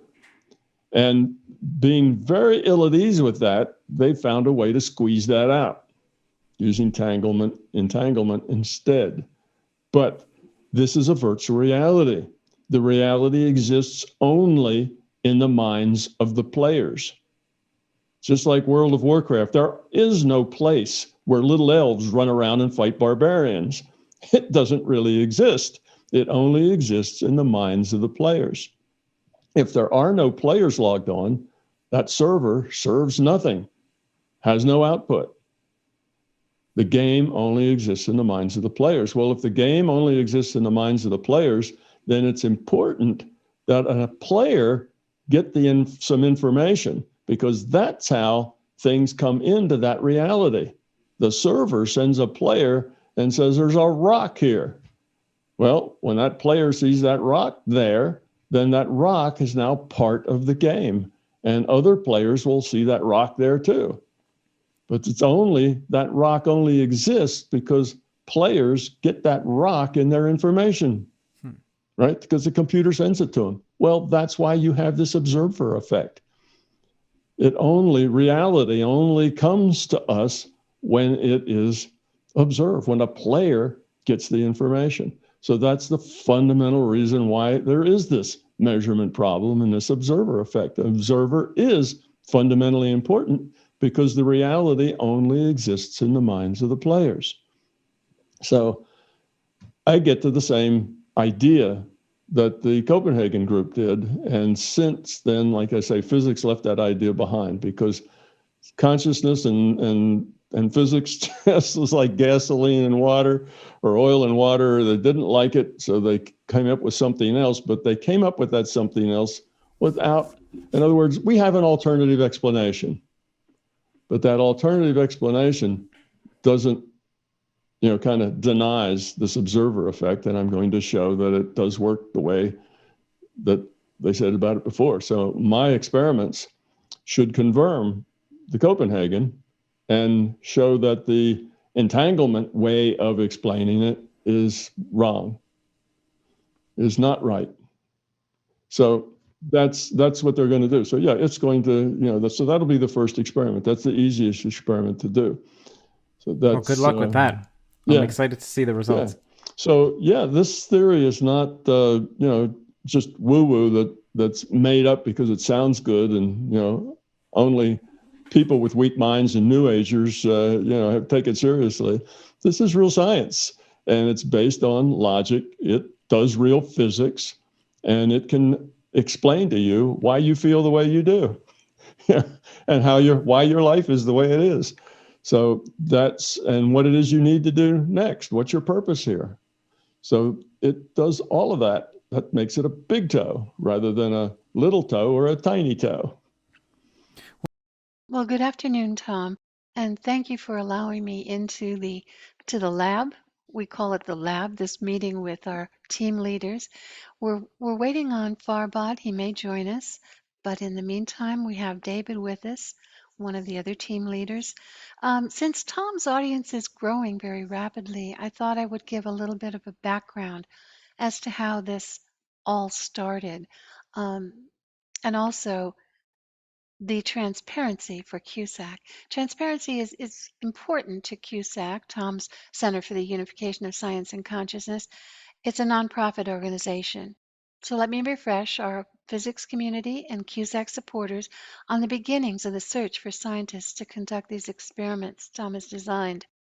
It was a worldwide search, and several members of the MBT community from various professional backgrounds had connections to those who had the knowledge and the equipment to perform the first of these experiments, having purportedly performed many experiments like these before. Many said we already know the results, or we're not interested, and such things as that. We've conducted this type of experiment many times before. Tom's experiments are available on YouTube. The charts contain all of the specific directions and information needed to conduct the experiments. They're carefully and transparently set out. Each experiment is up on his YouTube channel, and the charts for each contain all the information and steps, like I said, needed to perform them. The execution of these experiments has precise steps in precise order and have proved a little more complex than originally thought. More sophisticated equipment was brought in some cases, and in one location, The equipment was already there. So, just for the non scientists and physicists who first commented on their simplicity, I would like to conclude that they have not done this type of experiment before, nor can they predict the results because of the way it's set out, and that's just something Tom can address. One team was fortunate to have a postdoctoral candidate who is progressing favorably, but had a timely contractual obligation and had to return to her home country before completing the experiment. That's just some of the things that come up in situations like that. Now, to be fair, those conducting the experiments are from the academic community. They have time constraints, revolving assistants with insufficient experience and knowledge, and such things as this. So, hello, Farbod. Oh, I'm hello. so I'm I'm sorry. so glad you're Yeah. here. I was looking forward to seeing you. Oh, I would like sorry. to offer both you and David my respect for the untiring dedication to seeing these physics experiments, which are variations on the double slit experiment, conducted and the results published. Your curiosity, both of you, and open mindedness approach to know how our reality works is really a rare quality. So, my question is, in conclusion, I'm sorry you missed some of the points. I was refreshing the audience on some of the beginnings of this. So, the question is for our audience, where are we going from here? Tom, if you'd like to take over. I think even the bigger question is when will we get the first results? And this has been a terribly slow process now that's gone on for, I guess I can say, years. And it's been very frustrating watching it, get closer and closer, and then something happens, and then you're back to the beginning again. But the last time we didn't actually go back to the beginning. We've just had several problems with personnel, getting people, to do the problem. The professors in charge are busy and teach classes. They are in charge of things otherwise at the university. There are important people there. And this is done on the side for them. This isn't part of their main schedule. So they are going off on the side. They agreed to do that, to go off on the side, but the side sometimes gets pushed back to the back burner. I think we've had some of that gone on, not intentionally. It's just the nature of things. So patience is the requirement that we need. We do have competent researchers going on in 2 universities, and we are gaining on the problem in both, but it comes in fits and starts. And when we really have people together and people are working, wow, we make a lot of progress. And then, like the young lady who had to go back to her country, then everything falls on the floor until the next semester rolls around when they can get somebody else. So in an academic system, you're locked into semester. Reality comes in chunks of semesters. And if you get something that falls apart in the middle of a semester, you pretty much have to wait to the next semester before you can find people to do it. So those are the kind of problems that we've been having. More management and organization issues than really scientific issues. The science is pretty straightforward. The experiment is not easy. It's conceptually very simple. And I thought it would be much easier than it turned out to be. But now that I think about it, it's obvious that when you're measuring things in terms of nanoseconds and you're looking at individual, photons of light and seeing what it is they do. Of course, they only travel 186,000 miles per second, and you're looking at them in a lab that's probably, 10 or 15 feet, from one wall to the next. So you can imagine there's some challenges in setting this up and getting all the equipment to work together and collect all the data you want. So we've never stopped. I would like for David and then Farbod to give a little talk about their kind of team leaders or group leaders for each of the 2 experiments. I'm kind of the general overseer, and they're the people that actually go into the labs and make sure what's going on.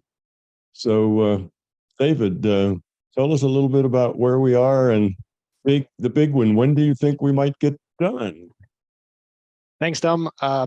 So I was expecting August of last year, and like you said, we had a great graduate student working on it. The teacher supervisor was a side project for him, supervising the student, and we're going at doing great progress every month. And then, we reached the end of the summer semester, and the graduate student had to go back to their country and find someone else. So it took like 3 months to find another student who started working again on the experiment, understanding the setup. And now it's starting again to progress. So hopefully we'll have the time to make progress during the winter semester, and it will continue during summer. So hopefully in a couple of months we'll have progress. I can show you progress. I have a lot of pictures. I'm going there often, taking pictures. So I'll share my screen if I can. So this is experiment 1 that we're trying to do, Tom's experiment 1. So, it looks simple in a diagram like that. There's a source, there's like 2 detectors, 2 recorders, 2 slits, and a screen. Should be easy. Then we go with like more complex diagrams. We add some maths into it to make it work properly. And then we go into the equipment. So I can show you a bunch of pictures of what it really looks like. It doesn't look like these are pictures we took of the setup. Maybe I can get a great one. I have it here. So I think I'll show you. I have it here in my diagram. So this is the kind of setup we're trying to do. So we have the source. It goes through that path here. There's a laser going through that path here, reflects on a mirror, go into a BBO crystal, which splits the photon, the single photon, into 2 part entangled photons. And then the bottom photon goes to a detector here, which goes to a single source photon detector. And the other one goes through a double slit, and then through a diagonal polarizer, and then to a single photon detector. So all this is good. We have a setup. We have many variations of the setup. The thing is always the calibration. So every little details. The mirror is not perfectly aligned. There's too much noise. There's someone. The other day there was an alarm like that rang during the night. We need to have these experiments run for hours because it's 1 photon at a time, and it takes a while. It takes like about 5 hours just to record 1 single experiment. And the other day, for example, while the 5 hours were happening, there's an alarm that rang in the lab. So we need to redo the experiment again, or sometimes the table moves a little bit. So a lot of calibrations, a lot of things to adjust, but we're working on it. That's my point. So there's progress. It's just progress that it's hard to share. It's like I'm showing these things to you, but there's a lot of work to make this digestible and explainable to everyone. But it's happening. It's happening. That's my point. Okay, well, Farbod, would you Hello. catch us up on Yeah. how things are going, and if you've got any assessment on maybe when we'll have a product, at least the first one. Sure. This is some of the experimental setup is similar to what David just explained. So I have a similar setup in my lab. It's slightly different. So these are the latest results. As you see here, we have single photons. We have coincidence counts, for example, AB, and also AB prime. So here we are expecting the single ones or the coincidence ones expecting some interference, and we were not getting it. And we have been trying very hard to do that. And I had a visitor, a professor who is a professor of physics, and came to my lab for 2 days, experimentalist, who tried to alignment and set up more accurate. But we're still trying to see why we're not getting the interference, and we just get a single kind of curve like that, rather than getting the what we are expecting. So again, we are just making changes and trying to see what we have to do, make it better. And at this stage, I don't know why. So I'll continue So there are some solutions that we have in mind. I don't know, changing the distance, using different type of lens to focus the source, laser source, and so on. So we are trying all of them. And as David said, there are many degrees of freedom in this test in terms of alignment and changing the parameters. That every time we change something and test something, it takes like one overnight, like 12 hours or more or less, around 12 hours every test, until we get something like that. This result, maybe it's just overnight test for 12 hours, as you see. So anyway, so we are just keep trying and trying, but we don't give up.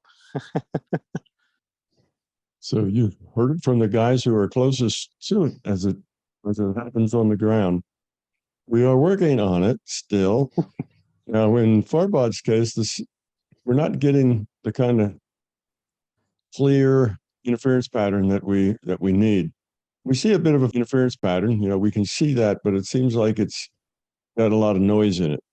And searching for noise in an experiment like this is difficult, because noise, or what I'm calling noise, is not signal. Signal of the particles that will fall in the interference pattern. Everything else is noise, not signal that falls in the interference pattern. And that seems to be overwhelming results. And we're not sure why. So the way you solve those kinds of problems is you try something and see if it works. And if that doesn't work, you try something else and see if that works. And you try to eliminate variables one at a time. But as Farbad says, just to take a preliminary look is 12 hours. So it's not as easy to do as it sounded when we first started. But we are making progress, and I hope that all the people out there who helped us with the gathering the money, in the Kickstart process, and everybody else who's interested in these experiments, just has some patience. And as soon as we get a definitive result, not all the results, just a definitive result, trust me, it will be spread all around, all over. We have a website up where you'll see all the details. You'll see, people in the lab doing the work, the betas are taking it. We'll have a lot of information for you. That may come a few weeks after I announce what the result is, because I'm not going to wait for all the pretty stuff to announce the result. I'm going to announce it as soon as I know it. And then maybe a few weeks later, we'll get the pretty stuff that shows the data behind it. But in any case, I'm not going to keep it a secret. Whether it works the way I think or not isn't the point. I'm going to learn something important either way. That's what experiments are for. That's what experiments are for. And I'm very sorry that it's taken us so long, but it is as it is, and you just have to keep pushing on it until you succeed. So that's where we are. David, did you have anything to add to that? No, same as them. I'm Uh, just looking forward to see the all right. result as soon as possible. Thank you. Farbad, Thank you. Yeah, thank you. We just we're continuously working. We never stopped. I know you do. Thank you both, David and Farbad, for sharing your visuals on your work. That was really interesting to see. And thank you, Tom, for allowing me in to give the audience an update on the latest progress. Thank you. Well, thank you, Donna. Thank you. Thank you.